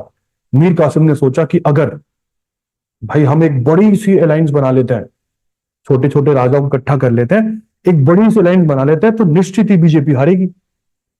भाई इस साल यही हुआ, ऐसा कुछ हो नहीं पाया जबकि. तो मीर कासिम यहां पर 2 लोगों को न्योता भेजता है. एक है अवध के राजा जिनका नाम है शुजाउद्दौला, शुजा नाम है, सिराज नहीं है, शुजाउद्दौला. और दूसरे हैं बादशाह, मुगल बादशाह जो इस समय दिल्ली के रेड फोर्ट में बैठे हैं, and his name is Shah Alam second. अगर आपको याद आ रहा हो, मैंने शाह आलम सेकंड में लिखवाया भी था बैटल, एक बैटल ऑफ बक्सर लिखवाई थी मैंने आपको.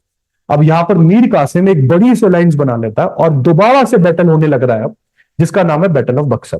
तो लिख लीजिए, मीर कासिम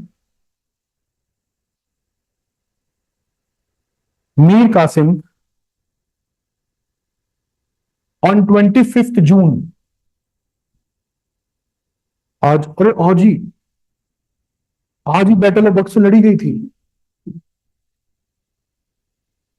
नहीं, मेरे हिसाब से आज नहीं लड़ी गई थी, आज अक्टूबर में लड़ी गई थी. हाँ अक्टूबर है, sorry sorry. on 22nd of October, on 22nd October 1764, Mir Qasim on 22 October 1764 fought the Battle of Buxar, fought the Battle of Buxar with Britishers, fought the Battle of Buxar with Britishers. अब इस battle of Buxar में कौन कौन लड़ा, एक बार वो लिख लेते हैं. ये है बैटल ऑफ बक्सर.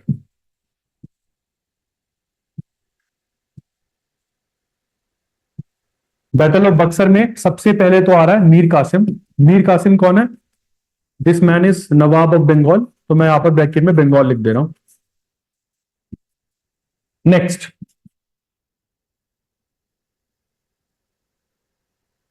अगला कासिम के बाद जो आ रहा है, सॉरी कासिम के साथ जो है वो है Shujauddaula. This man is coming from Awadh. Awadh है Lucknow. And the third one is Shah Alam second. Shah Alam second है मुगल बादशाह. तो ये दिल्ली से आ रहा है. ये किसके खिलाफ लड़ रहे हैं? मेजर, आपको याद आ रहा है मैंने इसके बारे में लिखवाया था आप लोगों को उसमें लेटर मुगल्स में लिखवाया था. ये नहीं याद आ रहा? उस दिन तो आपकी शायद पहली क्लास थी शायद, मुझे जहां तक याद आ रहा है. ये सेकंड है ना आपकी आज? फर्स्ट ही भूल गए यार आप. अच्छा, यू स्किप्ड वन. उस दिन में होगा शायद. ये major Hector Munro. This man is major Hector Munro. तो he fought from the side of English East India Company. Major Hector Munro. और इस बैटल में जीता कौन? Major Hector Munro. तीनों पिटे. मीर कासिम, शुजाउद्दौला, शाह आलम सेकंड. अगर आप लोग देख रहे हो एक चीज कि बैटल ऑफ बक्सर और बैटल ऑफ प्लासी दोनों बंगाल में होती है. बंगाल गया भाई, बंगाल एज अ सेंटर गया. अब यहां पर इंग्लिश ईस्ट इंडिया कंपनी क्या कर रही है? ये लोग भारत में एनालिसिस कर रहे हैं. एनालिसिस इन द सेंस ये देख रहे हैं भारत में कि कौन कौन से पावर सेंटर्स बचे हैं. भाई अब तो मुगल खत्म हो गए, और मुगलों के खत्म होने के बाद इंडिया में केवल 4 पावर सेंटर्स ही थे. बंगाल, जिसको ये खत्म कर दे रहे हैं. दूसरा आ रहा है मैसूर, जिसमें टीपू सुल्तान और हैदर अली आ रहे हैं. थर्ड पावर सेंटर था मराठा, वो पेशवाओं की power. And the fourth power centre is Punjab. इन चारों पावर सेंटर्स को जिस आदमी ने खत्म कर दिया, समझ लो उसका बोलबाला हो गया इंडिया में. यहां तक क्लियर है? तो यहां पे अब एक स्टार पॉइंट लिख लीजिए. With both of these battles, with both of these battles, Britishers submerged. With both of these battles, Britishers submerged Bengal. Britishers submerged Bengal and got the whole region under their control. Britishers submerged Bengal and got the whole region under their control and moved to Mysore. And moved to Mysore. And moved to Mysore. अब यहां पर बंगाल खत्म हो गया. अब अगला आ गया मैसूर. मैसूर अपने चक्कर में मरा, मैं यही बोलूंगा. क्यों मैसूर अपने चक्कर में मरता है? क्योंकि ये लोग ना ओवर स्मार्ट है, खास करके हैदर अली और उनका बेटा टीपू सुल्तान. टीपू सुल्तान ओवर स्मार्ट क्यों बोलूंगा? क्योंकि इस इंसान को यह लग रहा था कि आओ यहां पर चाणक्य नीति खेलते हैं. ब्रिटिशर्स के यहां पर जो अगेंस्ट है वो फ्रांस है, और फ्रांस अकेला ब्रिटिशर्स को हरा नहीं सकता. मैं काम करता हूं, मैं फ्रांस की मदद से ना मॉडर्न वेपन्स खरीद लेता हूं, वो राइफल्स वगैरह खरीद लेता हूं. मॉडर्न वेपन्स मेरे पास होगी, लड़ने का तो जज्बा हमारे पास पहले से ही है. अगर मॉडर्न वेपन्स मिल गई तो कोई नहीं हरा पाएगा फिर टीपू सुल्तान की आर्मी को. और ये बात जैसे ही ब्रिटिशर्स को पता लगती है कि भाई साहब यहां पर मैसूर और फ्रांस की दोस्ती बढ़ रही है, इससे पहले बहुत घातक हो ये दोस्ती, तो मैसूर को हराना बहुत जरूरी हो जाएगा. इसलिए यहां पर ब्रिटिशर्स और मैसूर के बीच में जो वॉर होती है, इसको नाम दिया गया एंग्लो मैसूर वॉर्स. तो लिख लीजिए, the British east India company fought the British east India company fought the 4 Anglo-Mysore Wars.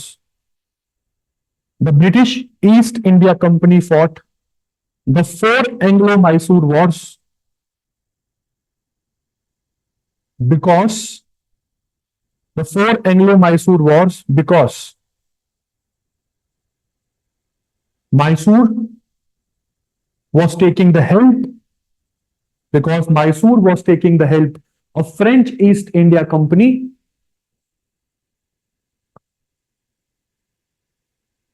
because Mysore was taking the help of French East India Company in order to modernize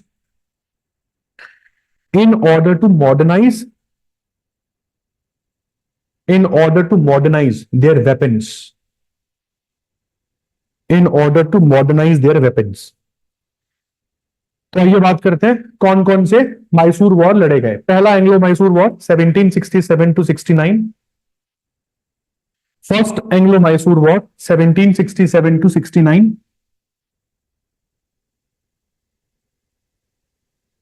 this war ended with the Treaty of Madras.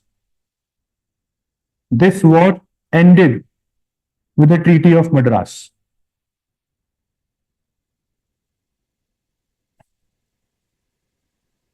Next, Second Anglo-Mysore War, 1780 to 84. 1780 to 84.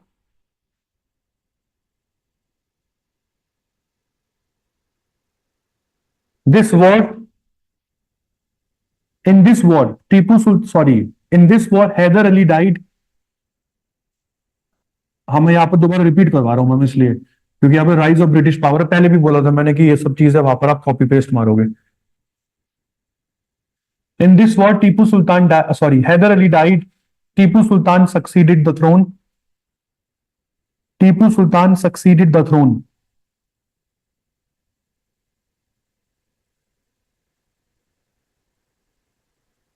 Next, and this war ended with the Treaty of Mangalore.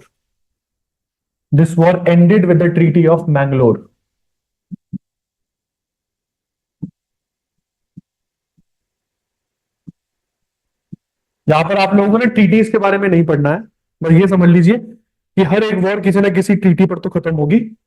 पहली वाली war treaty of Madras, दूसरी war treaty of Mangalore, उसके बाद third. Ma'am अब तो गर्मी लगने लग गई। हाँ अब एसी चलाना पड़ेगा। रिमोट भी ले गया? तुम लोग रिमोट पर खेल रहे थे ना। फिर third Anglo Mysore war 1790 to 92, 1790 to 92. This war ended with the Treaty of Srirangapatnam. This war ended with the Treaty of Srirangapatnam.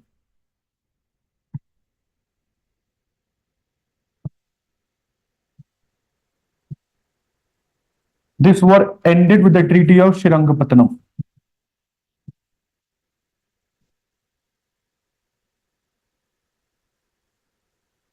And the last, 1799, the fourth Anglo-Mysore War, 1799, the fourth Anglo-Mysore War.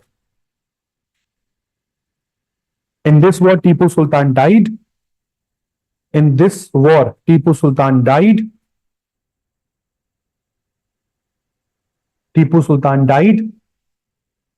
the Mysore was transferred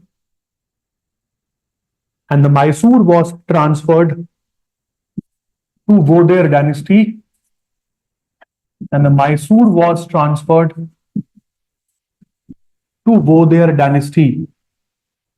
Which were loyal to the Britishers. Mysore was transferred to Vodiyar dynasty, which remained loyal towards Britishers. Mysore was transferred to Vodiyar dynasty, which remained loyal towards Britishers. यहाँ पर टीपू सुल्तान को ना शेरे मद्रास भी कहा जाता था, sorry अपना शेरे मैसूर भी बोला जाता था। Tipu Sultan is called a tiger of Mysore. अगर पूछा जाए ना कि टाइगर ऑफ मैसूर किसको बोलते हैं, टीपू सुल्तान को बोलते हैं। तो यहाँ पर वोदियर डायनेस्टी कौन है? वोदियर डायनेस्टी वो डायनेस्टी ये समझ लो जिन्होंने हमेशा अंग्रेजों के पीछे रहे। ये जो जैसा जैसा अंग्रेजों ने बोला ये लोग उसके हिसाब से चले, कभी कुछ फालतू नहीं बोले।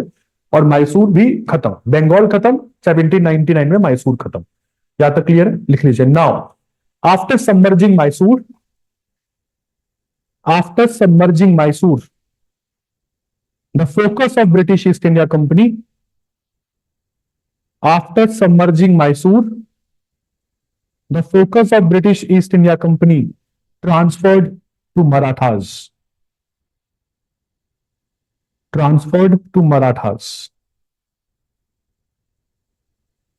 The focus of British East India Company transferred to Marathas.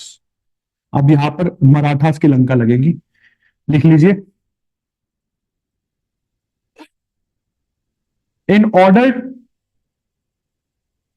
In order to control Maharashtra, the Marathas, in order to control Marathas, British East India Company fought. British East India Company fought the three Anglo-Maratha wars. British East India Company fought the three Anglo-Maratha wars. पहली 1775 to 82. First Anglo-Maratha war is 1775 to 82.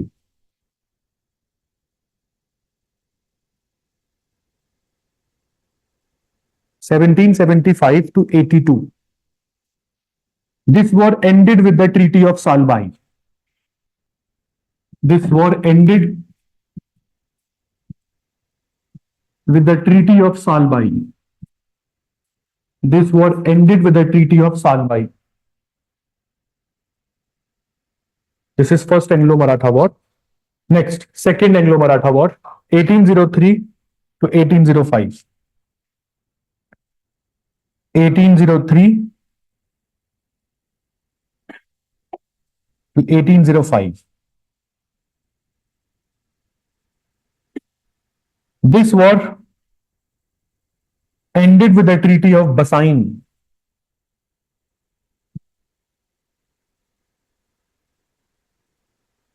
This war ended with the Treaty of Basain.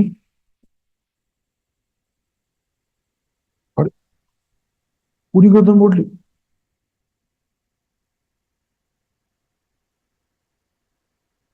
आपका हो जाता होगा ना, हम तो करें, हम ऐसे ही हो जाएंगे। एक बार मैंने करने की कोशिश करी थी सर। नेक्स्ट आ गया कॉल बेटा। Hello,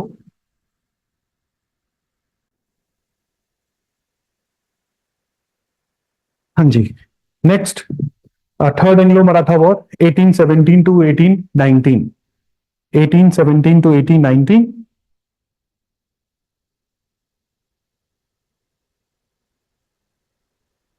This war ended with the Treaty of Mandasar. This war ended with the Treaty of Mandasar. This war ended with the Treaty of Mandasar. And the Peshwa. This war ended with the Treaty of Mandasar. And the Peshwa was transferred. And the Peshwa was transferred to Bittur.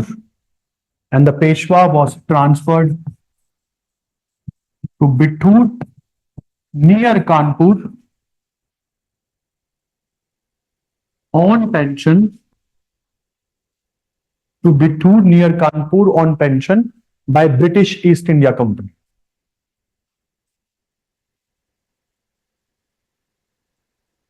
यहां पर पेशवा भी खत्म। पेशवा की power Maharashtra में थी, कानपुर में नहीं थी। सोचो पेशवा और कानपुर में, तो कहां से पेशवा कुछ करेगा। यहां पर तुम लोगों ने 3 मेजर सेंटर्स दबा दिए। कौन कौन से? बंगाल खत्म, बंगाल के बाद मैसूर खत्म, मैसूर के बाद खत्म हो गया मराठास। अब पंजाब है। पंजाब वैसे तो देखो, पंजाब में जब तक महाराजा रंजीत सिंह रहे, रंजीत सिंह जब तक रहे, तब तक कहा जाता अंग्रेजों की जो दाल है वो पंजाब में कभी गली नहीं। Like they never ever able to control Punjab. They all waited कि बस ये मर जाए किसी तरीके से, मतलब ये महाराजा रंजीत सिंह खत्म हो, और रंजीत सिंह के खत्म होने के बाद ही कुछ हो सकता है। और ऐसा हुआ भी। रंजीत सिंह के खत्म होने के बाद पंजाब कंट्रोल में आता है। तो एक तो इन लोगों ने ये काम किया, जो आप लोगों ने मिलिट्री एक्सपीडिशंस मेरे साथ लिख लिए। इसके बाद बात करते हैं और अंग्रेजों ने क्या किया सुप्रीमेसी को कंट्रोल करने के लिए, लिख लीजिए। तो बंगाल पहला पॉइंट था, सेकंड पॉइंट था मैसूर, थर्ड पॉइंट था मराठा। इसमें आप लोगों ने पॉइंट्स लिखे हैं मेरे साथ। अब मैं फोर्थ पॉइंट लिखवा रहा हूं, देखिए सब्सिडरी अलायंस। फोर्थ है सब्सिडरी अलायंस, सब्सिडरी अलायंस। इसके बारे में लिखते हैं, लिखिए। It was introduced by, it was introduced by governor, it was introduced by governor Richard Wellesley. It was introduced by Governor Richard Wellesley, by Governor Richard Wellesley between 1798 to 1805. Between 1798 to 1805. अब क्या था subsidiary alliance? Suppose करो sir आप पंजाब, आप हरियाणा, ठीक है। अब मैं आप दोनों के पास गया हूं अलग अलग दिन। एक बार पंजाब के पास गया और आपको बोला भाई हरियाणा वालों ने तो भैया पूरी आर्मी बना ली, बहुत बुरा मारेंगे, बट अगर आपके पास मेरे वेपन्स होती तो शायद आप बच जाते। अब मैं आपके पास गया और आपको बोला कि पंजाबियों का तो आपको पता ही है, एक एक पंजाबी 1.25 लाख के बराबर, और तुम तो हो भी 50,000, तुम्हें तो कितना मिनट लगेगा ठोकने में। तो अगर आपके पास मेरे वेपन्स होती तो शायद आप बच जाते हैं। अब तुम दोनों के दिमाग में ना मैंने वेपन का कीड़ा घुमा दिया। अब तुम दोनों मेरे पास आओगे किसी दिन और बोलोगे कि वो मालिक कुछ वेपन वेपन बोल रहे थे आप, उधार मिल जाती तो बड़ा मजा आ जाता। तो मैं तुम्हें बोल रहा हूं कि वेपन क्यों लेनी है, मेरी ही आर्मी ले जाओ। मतलब ये तो वो बात होगी कि मैंने तुम मेरे से मांगने आए थे मर्सिडीज, सर एक दिन के लिए दे दो, घुमाना है, और मैं तुम्हें बोलूं कि ये तुम्हारी ही तो है, and you will be like भाई साहब इतना इतना मीठा। देखो कुछ ना कुछ तो अंग्रेजों का फायदा था ही ना यहाँ पर। अब मैंने आप लोगों को क्या बोला कि यार तुम दोनों ना मेरे से ट्रीटी साइन कर लो एक, and this treaty is called subsidiary alliance. क्या है ट्रीटी में? ट्रीटी में यह लिखा हुआ है कि after you have sign the treaty you can not keep your independent armies. आप अपनी आर्मी खत्म कर दोगे, and for your protection, for your safety, a British army will reside in your area. अंग्रेजों की एक टुकड़ी आपके एरिया में आपकी प्रोटेक्शन के लिए रहेगी, एंड क्योंकि ब्रिटिश फोर्सेस आपके रीजन में है तो you need to pay for them. इसका एक रेंट आपको पे करना होगा, and if you fail to pay the rent then a part of your area will be confiscated as a penalty. इनके औकात दिखने लग गए धीरे धीरे अब आपको। अगर आपने रेंट पे नहीं किया तो आप ही के एक बड़े से साम्राज्य का छोटा सा टुकड़ा हम लोग पेनल्टी के रूप में काट के अपने पास रख लेंगे, और वो छोटा छोटा छोटा छोटा कब पूरा हो जाएगा तुम्हें पता नहीं लगेगा। तो ये है सब्सिडरी लाइंस। अब सोच के चलो, आपके पास भी मेरी आर्मी, आपके पास भी मेरी आर्मी, अब तुम दोनों एक दूसरे को आग दिखा रहे हो, बट लड़ोगे क्यों नहीं? क्योंकि दोनों के पास मेरी ही तो आर्मी है। मेरी आर्मी से ही क्यों लड़ेगी? और इस पेपर से मैंने आप दोनों को कंट्रोल कर लिया indirectly. This is subsidiary alliance. तो लिख लीजिए क्या था। The one who signed the subsidiary alliance, the one who signed the subsidiary alliance could not keep,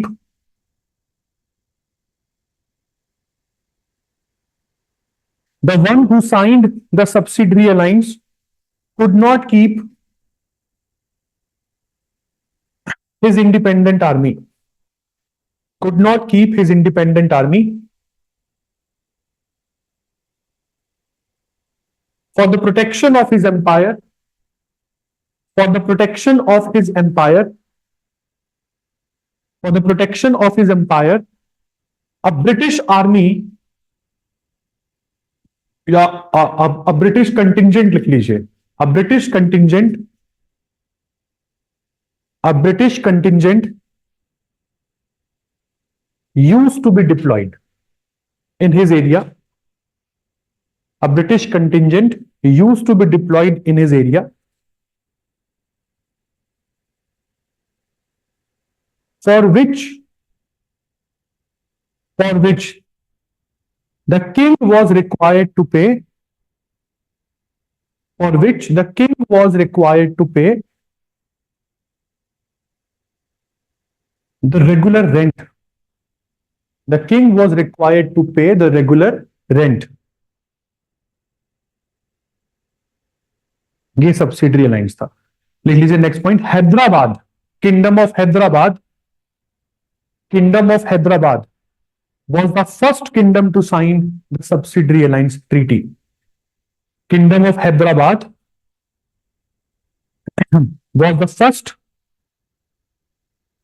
was the first kingdom to sign the subsidiary alliance treaty in 1801. Subsidiary alliance treaty in 1801. ये fourth point था आपका, ठीक है जी। अब मैं आ रहा हूं fifth point पर। कौन से फोर्थ पॉइंट, समझ लो मेरी बात। पहले तो ब्रिटिश ईस्ट इंडिया कंपनी के पावर सेंटर्स के बारे में बात कर लेता हूं मैं, कि ये लोग कहां कहां पर इंडिया में किधर किधर है। ये है इनका Bengal region, this one is Madras, और ये वाला है इनका बॉम्बे। एक कंपनी के भारत में 3 हेडक्वार्टर्स हैं। इन तीनों हेडक्वार्टर से पूरे इंडिया को कंट्रोल कर रही है अब ये कंपनी। सबसे पहले इन्होंने बंगाल को कैप्चर किया 1757, 1764, battle of Buxar, battle of Plassey, याद आ गया। उसके बाद अब ये मैसूर पर आ रहे हैं। ये वाला किंगडम पूरा मैसूर है। मैसूर को इन लोगों ने कैप्चर किया 4 एंग्लो मैसूर वॉर्स, और 1799 तक मैसूर खत्म हो चुका है। इसी बीच में सब्सिडरी अलायंस ट्रीटी आ रही है 1798 में, रिचर्ड वेल्सली, 1805 तक चली। बट उससे पहले this complete region is Maratha. Marathas को ये कैप्चर कर लेते हैं 1818 तक, Anglo Maratha war. Almost south India तो खत्म ही हो गया। अगर मैं नॉर्थ इंडिया की बात करूं तो वो पहले से ही खत्म है। मुगल बादशाह क्या ही करेगा आपका। अब जो छोटे छोटे किंगडम है वो आपके सामने कुछ बोल नहीं सकते हैं। तो यहां पर अब जो गवर्नर जनरल बनकर आ रहा है ब्रिटिश ईस्ट इंडिया कंपनी का, उसका नाम था लॉर्ड हेस्टिंग्स। और लॉर्ड हेस्टिंग्स इंप्लीमेंट करते हैं भारत में doctrine of supremacy. Doctrine of supremacy का मतलब क्या होता है कि भैया अब हमसे सुप्रीम पावर कोई इंडिया में नहीं है, ठीक है। तो नेक्स्ट पॉइंट लिख लीजिए, doctrine of supremacy, which will be the point number 5। मैं आपको स्टेप बाय स्टेप बता रहा हूं कंपनी क्या राइज किस तरीके से भारत में हो रहा है। डॉक्ट्राइन ऑफ सुप्रीमेसी लिख लीजिए। This doctrine was this voice not Audible. Ma'am आवाज आ रही है दीक्षा जी मेरी? हाँ आवाज तो आ रही है। एक बार लॉग इन करो बेटा दोबारा। लिख लीजिए, this doctrine was implemented bye Lord Hastings. This doctrine was implemented bye Lord Hastings when he was the governor general. Lord Hastings.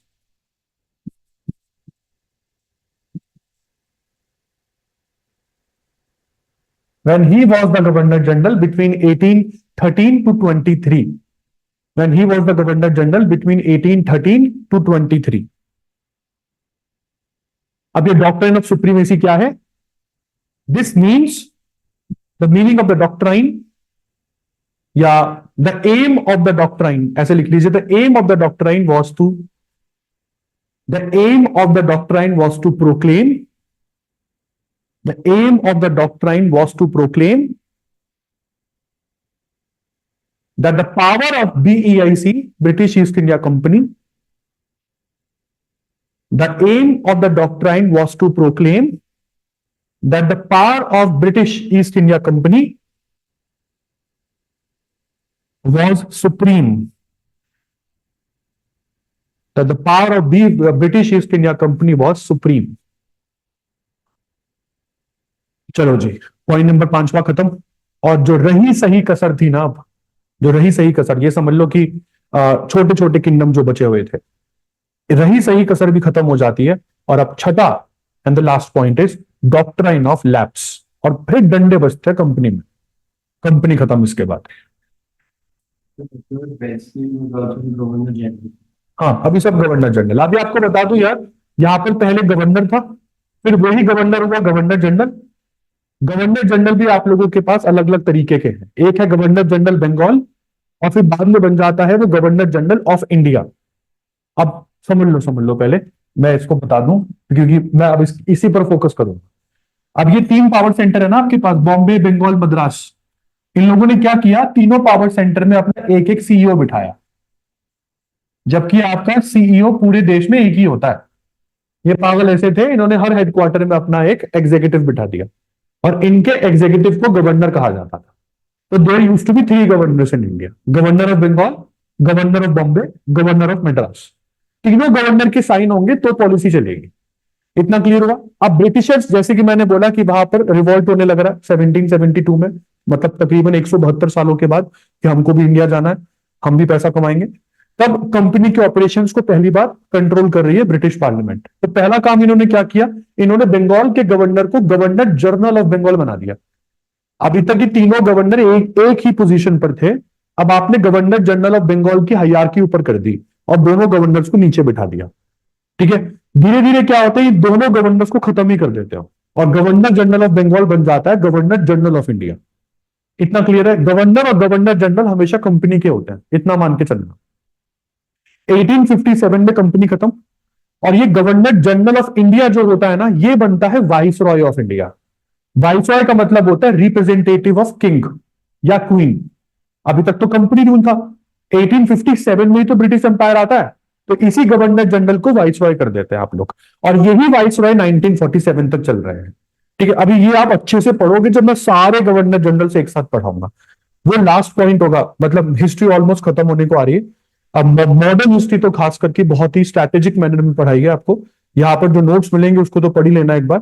जो मैं लिखवा रहा हूं, मैं बिल्कुल गवर्नर जनरल के हिसाब से हर इवेंट को उसके अंडर लिखवाऊंगा, ताकि क्वेश्चन आएगा डायरेक्ट इनडायरेक्ट कैसा भी क्वेश्चन आए मॉडर्न हिस्ट्री से आप कर लोगे। तो next and the last one is doctrine of lapse. Doctrine of lapse में उसके बाद कंपनी का एक्सपेंशन इंडिया में ऑलमोस्ट पूरा हो जाता है। डॉक्ट्राइन ऑफ लैप्स कौन लेकर आया था, तो लिख लीजिए, this policy was implemented bye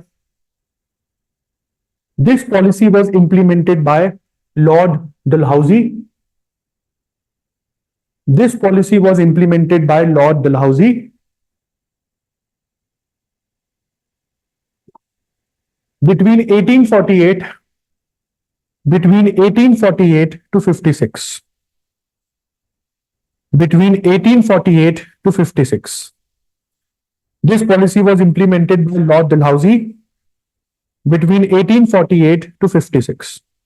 बड़ी गजब पॉलिसी थी। लॉर्ड डलहौजी ने आप लोगों के साथ गेम खेली, और गेम यहां पर क्या खेली, बोला मुझे चाहिए आपका असली बेटा। आपने बोला सर समझ नहीं आया, दोबारा समझाओ। लॉर्ड डलहौजी ने बोला देखो भैया बात ऐसी है, अगर कोई राजा बिना बेटे के मर गया, बिना बेटा, उसका खुद का बेटा नहीं है, वो मर गया, तो वो केवल मरे, उसके मरने के बाद उसके बेटे हम, मतलब आपके मरने के बाद आपकी पूरी प्रॉपर्टी ब्रिटिश प्रॉपर्टी, तो आप बस मरने का काम करें। अब आपने क्या किया भाई, इंडिया में प्रॉपर्टी और गोल्ड यही दो चीजें हैं जो सबसे ज्यादा प्यारी हमें। अब हम लोगों ने शादी पे शादी, ढेर शादी, भाई साहब शादी पे शादी, तलाक पे तलाक, जिससे बेटा नहीं हुआ उसको छोड़ के दूसरी शादी करी, कितना ही बचा लोगे आप अपने आप को, फिर भी कुछ ना कुछ रह ही गए। इसमें रानी लक्ष्मीबाई भी एक थी, झांसी, और बहुत सारे रीजन्स को डॉक्ट्राइन ऑफ लैप्स में लपेट लिया गया। इन्होंने यहां पर बोला चीटिंग नॉट अलाउड। चीटिंग मतलब कोई भी एडॉप्टेड नहीं खेलेगा, एडॉप्टेड खेलोगे तो मैं नहीं खेल रहा। फिर यहां पर लॉर्ड डलहौजी ने क्या बोला, मुझे चाहिए आपका असली बेटा, अगर आपके पास नहीं है तो छोड़ दो, हम यहाँ पर गेम खेलेंगे असली असली वन। और ये डॉक्ट्रिन ऑफ लैप्स में जो बची कुची तुम लोगों के अंदर वो थी ना कि भाई साहब अब तो बस हद ही कर दी इन लोगों ने, ये वो वाला काम था। चिंगारी सबके मन में ऑलमोस्ट भर चुका है, बारूद गन पाउडर सबके मन में भरा हुआ है, all you are waiting for a spark. बस एक बार की माचिस लगा दे तो फिर तुम फटो बम की तरह। और ये काम मंगल पांडे ने किया। फिर परेशान तो तुम ब्रिटिश एम्पायर से पहले से ही थे, सबसे ज्यादा परेशान हम कब हुए ना, अभी तक तो हम लोगों की इनकी इंटेंशन समझ में आ ही नहीं रही है। अभी तो हमको लग रहा है कि यार ये लोग इंडिया में हमें सिविलाइज करने आ रहे हैं। हम लोग ब्रिटिश एम्पायर से पहली बार परेशान होते हैं 1829 में। मैम आपको नींद आ रही है? हाँ आ रही है, हिस्ट्री है ही ऐसा। 1829 में इन लोगों ने ना आपके सती पर, आपको मतलब सती प्रथा इंडिया में चलती थी, उस पर बैन लगा दिया। अभी सती क्या होता था यार, सती होता है कि अगर बाय चांस पति मर गया, ठीक है, तो पत्नी को भी हाथ के हाथ निपटाओ, बैलेंस क्लियर करो भाई। क्यों? क्योंकि पति को मरने के बाद चाय पानी मैगी कौन खिलाएगा, जहां वो जाएगा उसके पीछे पीछे इसको भी भेजो। और अगर बाय चांस पत्नी पहले मर गई तो पति नहीं जा रहा कहीं पर भी, उसको सेटल कर देंगे कहीं और। ये केवल पत्नियों के ऊपर था, इसको सती कहते हैं। इन्होंने सती को बैन किया, हमें गुस्सा आ गया। हमने कहा जब हम सोसाइटी में बैलेंस क्लियर कर रहे हैं हाथ की हाथ, फिर तो तुमको क्या दिक्कत है। और उतना तो है ही है। अब सोसाइटी में हुआ क्या कि विधवाएं बढ़ने लगी, विडोज। और विडो रीमैरिज इंडिया में अलाउड नहीं था, शास्त्रों में तो लिखा ही नहीं है। इन सालों ने विडो रीमैरिज एक्ट भी पास किया। सोचो, वो औरत जो पहले पति की राख के ऊपर जल रही थी, वो तुम्हें आंखें दिखाकर दूसरे के साथ जा रही है। और ये वेस्टर्न कल्चर होता है, इंडियन कल्चर में तो ये है ही नहीं। भाई इंडियन कल्चर में तो तलाक नाम से कोई चीज ही नहीं है, देखा जाए तो। यहाँ पर तो शादी मतलब 7 जन्मों के लिए एक ही बंदा।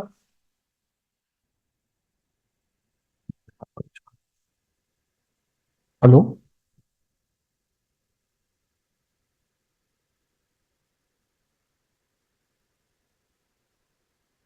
हाँ, आगे चलो। तो अब ये सारे कारण बनते 1857 के रिवॉल्ट के। माइक ऑन कर दिया सुन मैंने। हाँ, ये सारे कारण 1857 के रिवॉल्ट के बनते हैं, क्योंकि आपको क्या लग रहा था कि ये ना आपको क्रिश्चियंस बनाने के लिए आए हैं। और इंडिया जितनी सेंसिटिव कंट्री है ना भाई, उसमें रिलीजन के बेसिस पर उतनी तो कोई है ही नहीं। यहाँ पर तो हल्का सा बस तुम्हें आग लगाने की देर है, अपन तो जुलूस की जुलूस निकाल देते हैं।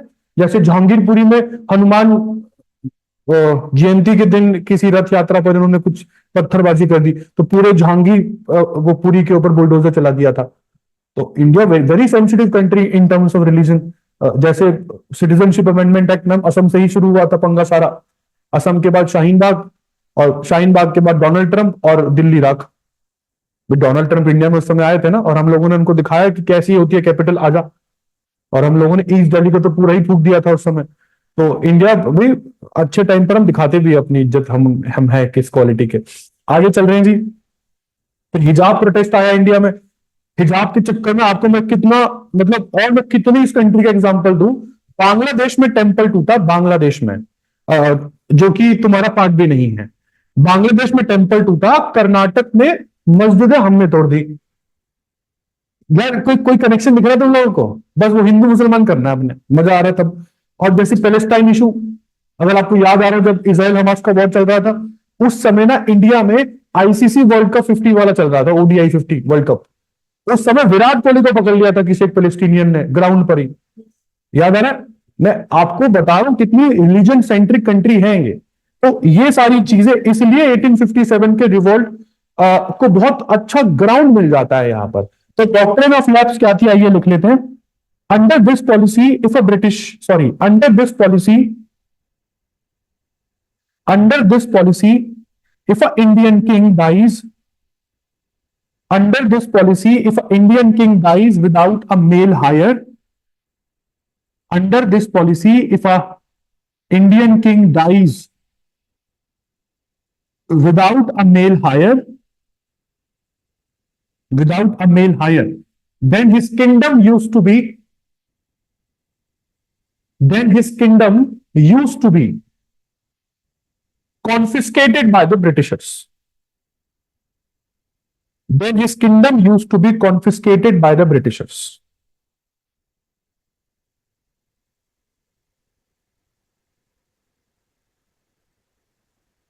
अब जल्दी से यहां पर लिख लीजिए, डॉक्ट्राइन ऑफ लैप्स में कौन कौन से रीजन को कब कब कैप्चर किया ब्रिटिशर्स ने। सबसे पहले 1848 में ही कैप्चर किया Satara. In 1848 Satara was captured.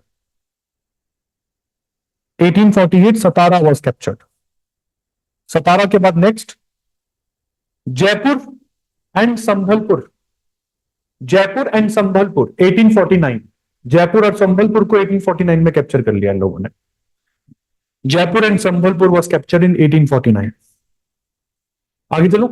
फिर है बघाट। बघाट की स्पेलिंग BHAGAT, BHAGAT, बघाट।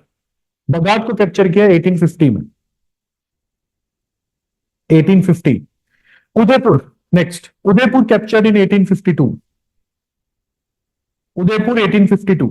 आपको एक लिस्ट बनानी है डॉक्ट्रिन ऑफ लैप्स में कौन सा रीजन कब कैप्चर हुआ। सतारा 1848, जयपुर संबलपुर 1849, बघाट 1850, उदयपुर 1852, और सबसे इंपॉर्टेंट हमारा झांसी 1853, झांसी 1853 एंड नागपुर 1854। लास्ट है नागपुर 1854। अब यहां पे सबसे बुरा ना अवध के साथ हुआ, लखनऊ के साथ। एक्चुअली में क्या है ना यार, अगर आप अभी दिल्ली से कोलकाता भी जाओ ना बाय रोड, तो कोई अगर आप ट्रेन से जाओ या बाय रोड आप ड्राइव मतलब करके जाओ, आपकी ट्रेन या आपका कार कानपुर नहीं तो लखनऊ सेंट्रल से होके जरूर निकलेगा भाई। बिल्कुल मिड पॉइंट पे आ जाता है ये। कोई भी नॉर्थ इंडिया से अगर ईस्ट इंडिया की तरफ जाए या नॉर्थ ईस्ट इंडिया की तरफ भी अगर आप जाए अपने नॉर्थ वेस्ट से, तो कानपुर और लखनऊ ये दो जंक्शन पॉइंट मिलते हैं आपको। यहां से ट्रेन निकलती ही निकलती, सारी ट्रेन निकलेगी यहां से, यहां तक कि आपके हाईवे में निकलेंगे। तो अवध जो था ये बहुत ही सेंट्रल मोस्ट पोजीशन पर था। और अवध के साथ सबसे अच्छी चीज क्या है कि गंगा के फर्टाइल प्लेन्स पर पड़ता है, जिसकी वजह से अवध की इंपॉर्टेंस बहुत थी। एक तो ट्रेडिंग परस्पेक्टिव से बहुत थी और एक फर्टाइल रीजन था। तो अंग्रेजों की नजर अवध पर तो काफी देर से थी। बट अवध के साथ प्रॉब्लम क्या है कि ये रूल में जीत रहा है, डॉक्ट्रिन ऑफ लैप्स में अवध आगे है।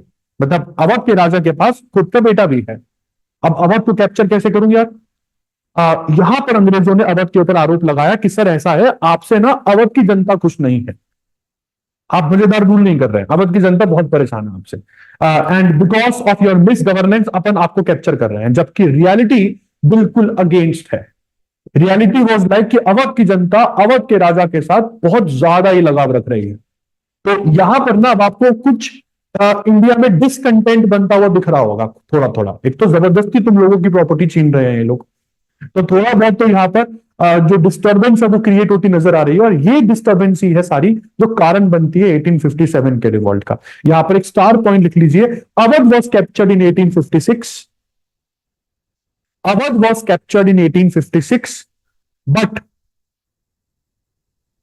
Awadh was captured in 1856, but it was not captured under doctrine of lapse. But it was not captured under doctrine of lapse.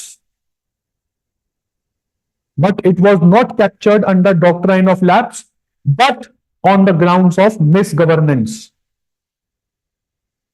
It was not captured under doctrine of lapse, but on the grounds of misgovernance. But on the grounds of misgovernance. And the last Nawab of Awadh was Wajid Ali Shah. And the last Nawab of Awadh was Wajid Ali Shah.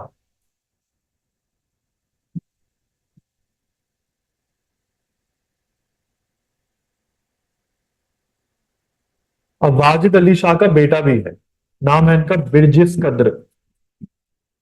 Birjis कद्र, इनको बनना चाहिए था अगला नवाब, जो अंग्रेजों ने बनने नहीं दिया।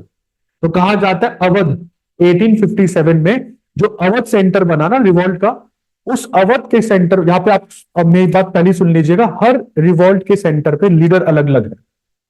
तो अगर पूछा जाए ना कि अवध 1857 में इस सेंटर का कौन लीडर था, बिरजिस कद्र था। ये बहुत इंपॉर्टेंट है। और इनकी मदर, बिरजिस कद्र की मदर, या ये कह लो वाजिद अली शाह की वाइफ, नाम है इनका हजरत महल। तो हजरत महल ने इनका बहुत साथ दिया। यहां पर खत्म हो जाता है rise of British east India company. इस तरीके से छोटी सी कंपनी मीठा मीठा बोलकर इंडिया में आई और पूरा की पूरा तुम लोगों की बैंड बजा गई 1857 तक। और यहां पर अब शुरू होने वाला है रिवॉल्ट ऑफ 1857। आइए टॉपिक चेंज कर लेते हैं, थोड़ा ज्यादा हो गया मुझे पता है। ऑलमोस्ट हिस्ट्री अब आपकी खत्म है, इसके बाद मैं ज्योग्राफी शुरू करूँ। बट ये लास्ट टॉपिक जो होगा वो चलेगा लंबा, क्योंकि इसमें सारे governor generals, vice Roy, Indian freedom struggle, ये भी साथ के साथ ही निपटवाऊंगा इसमें। बस 1-2 मिनट का ब्रेक दे रहा हूं, उसके बाद चलते हैं। तब तक मैं एसी ऑन करवा लूंगा। तुम लोगों को नींद तो नहीं आ रही ना हिस्ट्री पढ़ के यार? मैं ऐसे पूछ रहा हूँ, मैं ऑनेस्ट भी हूँ बिल्कुल। आपकी फर्स्ट क्लास थी मैम, थोड़ी नींद आई? थोड़ी तो आई, मतलब समझ में आ रहा है, मैं ये पूछ रहा हूँ।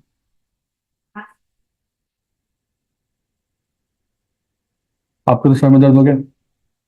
सर में दर्द हो गया आपके? तो तुम दोनों को या देखो इससे इंटरेस्टिंग नहीं बढ़ा सकता हूं मैं, और मेरे पास वीडियोस नहीं है अभी। एक्चुअली मुझे टाइम में कंप्लीट करना है कोर्स आपका, नहीं तो वीडियोस बहुत सारी दिखाता। फिर वीडियोस के बाद ना तुम वैसे भी नहीं पढ़ सकते, तो वो माहौल बन जाता है ना पॉपकॉर्न वाला।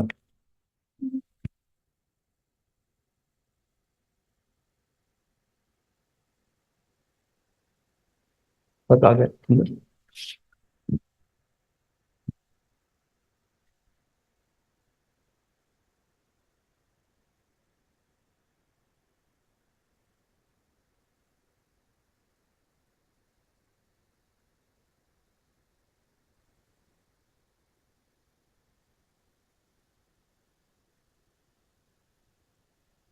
तो करें, स्टार्ट करें, और आप ही का वेट कर रहे थे हम। चलिए शुरू करते हैं 1857 का रिवॉल्ट। सबसे पहले तो रीजंस, 1857 के रिवॉल्ट के रीजंस। हम लोग क्या कर रहे हैं, हम लोगों ने डिवाइड कर दिया रीजंस को। सबसे पहला हेडिंग डालो, socio religious causes. Socio religious causes. देखो यार, किसी भी सोसाइटी को चेंज करो, बिल्कुल करो, बट ये सोच के मत करो कि वो सोसाइटी तुमसे ज्यादा मॉडर्न नहीं है। जब आप ये सोच लेते हो ना कि आप बहुत ज्यादा मॉडर्न हो, तब आपके दिमाग में वो कीड़ा आ जाता है, वो डोमिनेंस वाला कीड़ा, कि आप ना छोटे मोटे लोगों को देखते हो और देखकर सोचते हैं मेरे स्टैंडर्ड का ही नहीं है। मतलब जिसमें बोलते हैं ना कि वाइब्स डोंट मैच, वो एक्चुअली में उसके पीछे का एक कीड़ा जो चल रहा होता है तुम्हारे दिमाग में, वो कपड़ा, गाड़ी, स्टैंडर्ड, ये सब चीजें। और ये भाई कि सबके अलग अलग हो सकते हैं ना। अगर मैं डीयू में जाऊं, लाइक हमारी फील्ड में तो सारे ही प्रोफेसर शॉप पर चप्पल सी पहन के आएंगे फटी सी, और एक कुर्ता और खुला सा पजामा। अ, उनको देखकर लगेगा ही नहीं कि वो एक एक्चुअली में प्रोफेसर है, भाई लाखों में कमा रहे हैं। बट अगर बात करोगे तो समझ में आएगा कि हाँ भाई बहुत ही इंटेलेक्ट आदमी है। बट अगर वो चला जाए ना रोड पर, तो लोग उसको रिक्शा वाला सामान ही समझे, क्योंकि डीयू में तो गाड़ी बनाने का फैशन नहीं है। बढ़ती जा रही है, बढ़ती जा रही है, बढ़ती जा रही है। वहीं पर किसी एक कॉर्नर में, जहां पर डीयू के कैंपस में लिखा होता है स्मोक फ्री जोन, उसी के नीचे बैठ के स्मोकिंग करते हैं ये। मैं प्रोफेसर की बात कर रहा हूं मैं। बहुत बुरा हाल है डीयू में।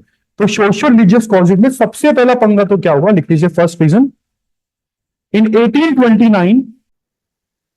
जी, तो पहला रीजन लिख लीजिए, इन 1829 लॉर्ड विलियम बेंटिक, इन 1829 लॉर्ड विलियम बेंटिक बैंड सती। इन 1829 लॉर्ड विलियम बेंटिक बैंड सती। और सती के बैन के बाद तो भाई तुम्हें ऐसा लगा कि ये तो हमारे रिलीजन के साथ छेड़छाड़ करने आए हैं, और हमारे रिलीजन के साथ अगर लूडो खेलोगे तो गोटियां तो तुम्हारी भी कटेंगी। भाई सिंपल सी बात है, तो ये वही खेल रहे थे, तो 1829 में शुरू इन्होंने किया। आगे चल रहे हैं, next, rapid rapid spreading, rapid spreading of western culture in India. यार ये वेस्टर्न कल्चर तो मैं आज भी बता दूं ना, मैं आज भी, ये 21वीं सदी है, 2024 में चल रहे हो तुम, जून में, जब तुम अपने आप को हाईटेक मॉडर्न बोलते हो। अगर ये जीडीपी के किसी एक कॉर्नर में तुम्हें कोई स्मूच करता हुआ दिख जाए ना, अभी अभी, तो ऐसे तारते हैं हम लोग, ऐसे कि ओहो हो, जैसे पता नहीं क्या ही हो रहा हो।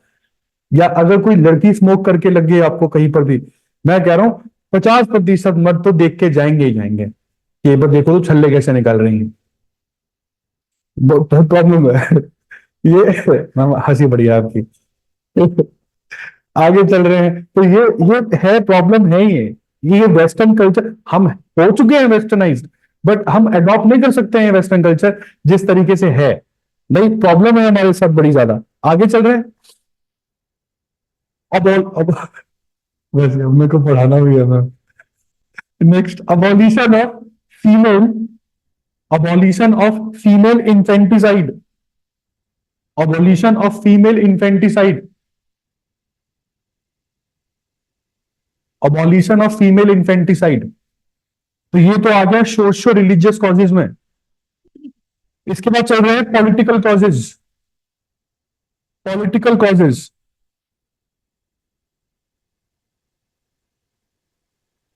पॉलिटिकल कॉजेज में वो सारे कॉजेज आ जाएंगे जो तुम लोगों ने मेरे साथ अभी पढ़े। लिखो पहला, सब्सिडरी अलायंस, सब्सिडरी अलायंस। दूसरा, doctrine of lapse, subsidiary alliance, doctrine of lapse. Next, और क्या हो सकता है? Subsidiary and doctrine of lapse, ये दो ही इंपॉर्टेंट रीजन हो गए पॉलिटिकल कॉजेज में। हाँ जी, इसके बाद चलते हैं मिलिट्री कॉजेज। मिलिट्री कॉजेज में आ गया आपके पास लो सैलरी या लो pay of Indian soldiers, low pay of Indian soldiers. Next, Indian soldiers were forced to cross the oceans, Indian soldiers were forced to cross the oceans, Indian soldiers were forced to cross the ocean against their religious values, against their religious values। मतलब यार हमारे भारत में ना एक वो था, misconception था। Misconception क्या था कि अगर किसी इंसान ने कोई सी क्रॉस कर लिया ना, ओशन क्रॉस कर लिया, तो उसका धर्म हो गया भ्रष्ट, तो दोबारा उसको सोसाइटी अडॉप्ट नहीं करेगी। अब आप बोलेंगे ऐसा क्यों है भाई? राम के ऊपर, भगवान श्री राम के ऊपर भी अप्लाई होता है ये।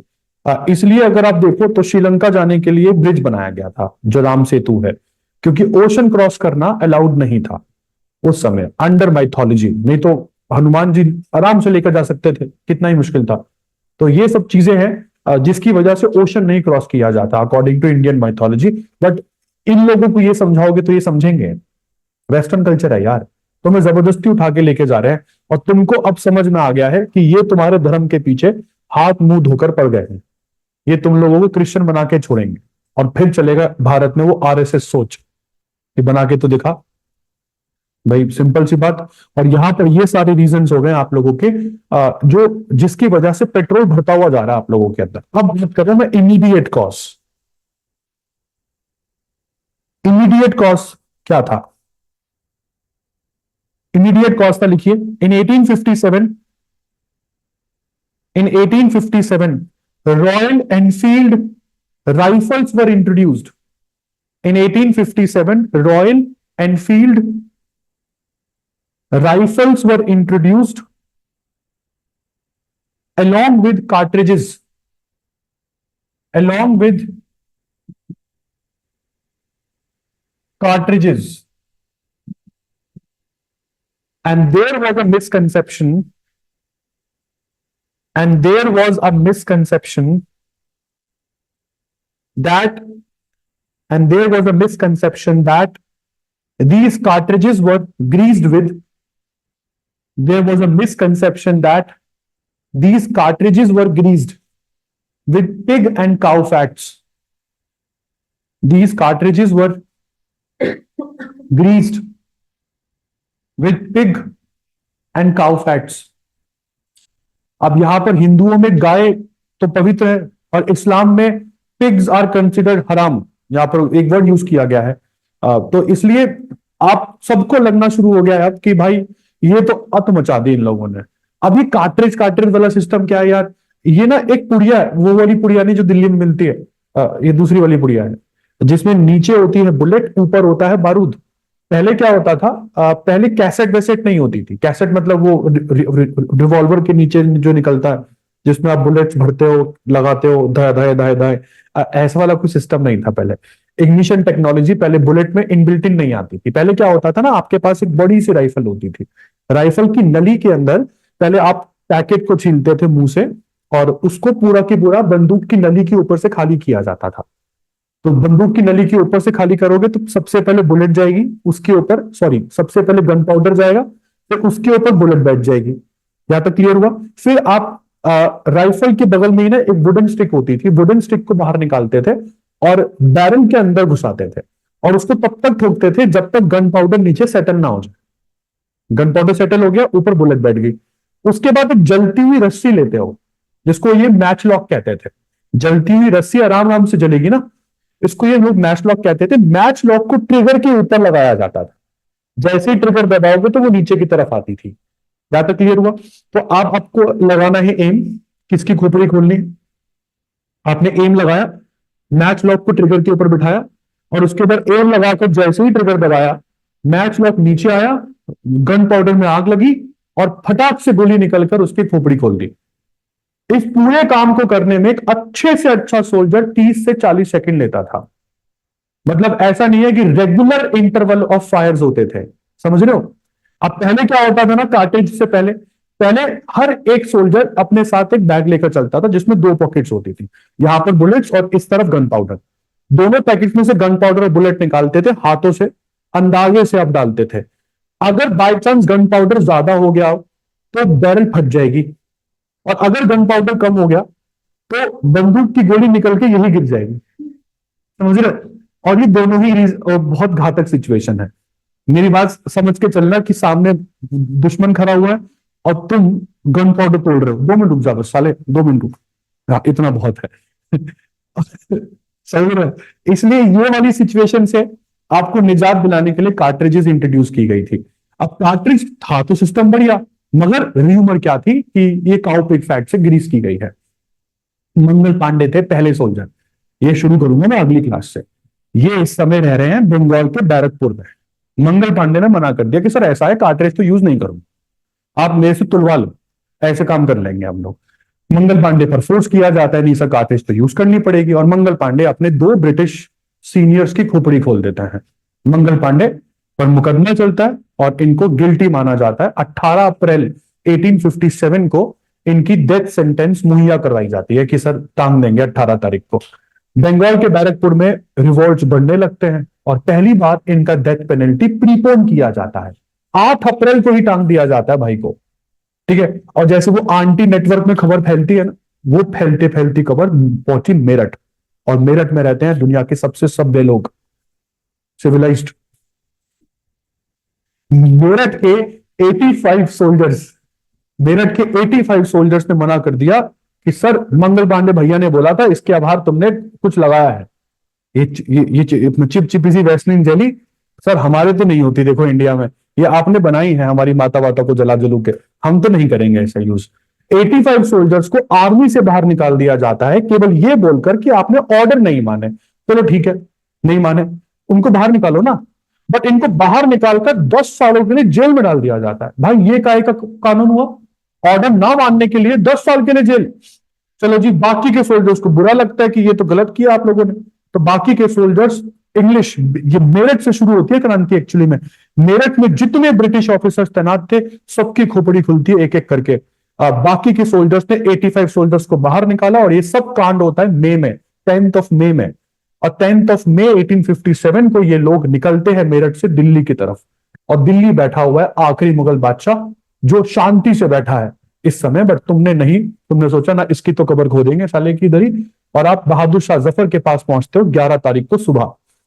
सोचो मेरे सामने तुम चारों खड़े हो, पांचों, और तुम अभी विधि जुडिशियल एकेडमी के एक एक टीचर को बाहर ठोक कर आ रहे हो अंदर, एक एक, तुम्हारी शर्ट पर खून लगे हुए हैं। अब तुम मेरे से पूछ रहे हो कि सर नोट चाहिए थे, सर नोट चाहिए थे, दे दोगे क्या? क्या बोलूंगा मैं? हाँ बोलूंगा तो बचूंगा, ना बोलूंगा तो अभी मार कर आ रहे हो तुम, मैं बचूंगा क्या? बहादुर शाह जफर के सामने इन सोल्जर्स ने प्रपोजल रखा कि सर आप 1857 के रिवोल्ट के नेता बन जाओगे क्या? क्या बोलेगा ये इंसान? एक तो पहले बुढ़ा, ऊपर से इसको अभी पता चला है कि तुम पूरे मेरठ में अंग्रेजों को ढूंढ ढूंढ के पीट कर आए हो, मार के आए हो तुम, और अब इससे पूछ रहे हो रिक्वेस्ट करके। तो रिक्वेस्ट थोड़ी ना होती है ये, इधर कुआ इधर खाई। और बहादुर शाह जफर यहाँ पर अंडर प्रेशर एक्सेप्ट करते हैं कि सर कोई बात नहीं, अपन बन जाएंगे, टेंशन ना लो। और यहां से शुरू हो जाता है ऑफिशियली 1857 का रिवॉल्ट, ठीक है। ये मंगल पांडे की कहानी पढ़ेंगे नेक्स्ट क्लास में, और इसके बाद शुरू कर दूंगा मैं गवर्नर जनरल्स। गवर्नर जनरल मेरा लास्ट टॉपिक रहेगा आप लोगों के साथ, इसके बाद ज्योग्राफी शुरू होगी। बट वो गवर्नर जनरल 1772 से शुरू करूंगा 1947 तक, इसमें हर गवर्नर जनरल के टाइम पीरियड में इंडियन फ्रीडम स्ट्रगल में जो जो चीजें आती रही, वैसे महात्मा गांधी कब आए, जब महात्मा गांधी सत्याग्रह कर रहे थे उस समय भारत में गवर्नर कौन था, ये सारे क्वेश्चन ऐसे बहुत डायरेक्ट क्वेश्चन आते हैं। ये आप लोग अपनी कॉपीज में पॉइंट वाइज लिखोगे मेरे साथ, और ये किसी नोट्स में नहीं मिलेंगे, आपको पहले ही बता दूं। मॉडर्न इंडिया की नोट्स अच्छे से बनाइएगा प्लीज। चलिए, थैंक यू बेटा।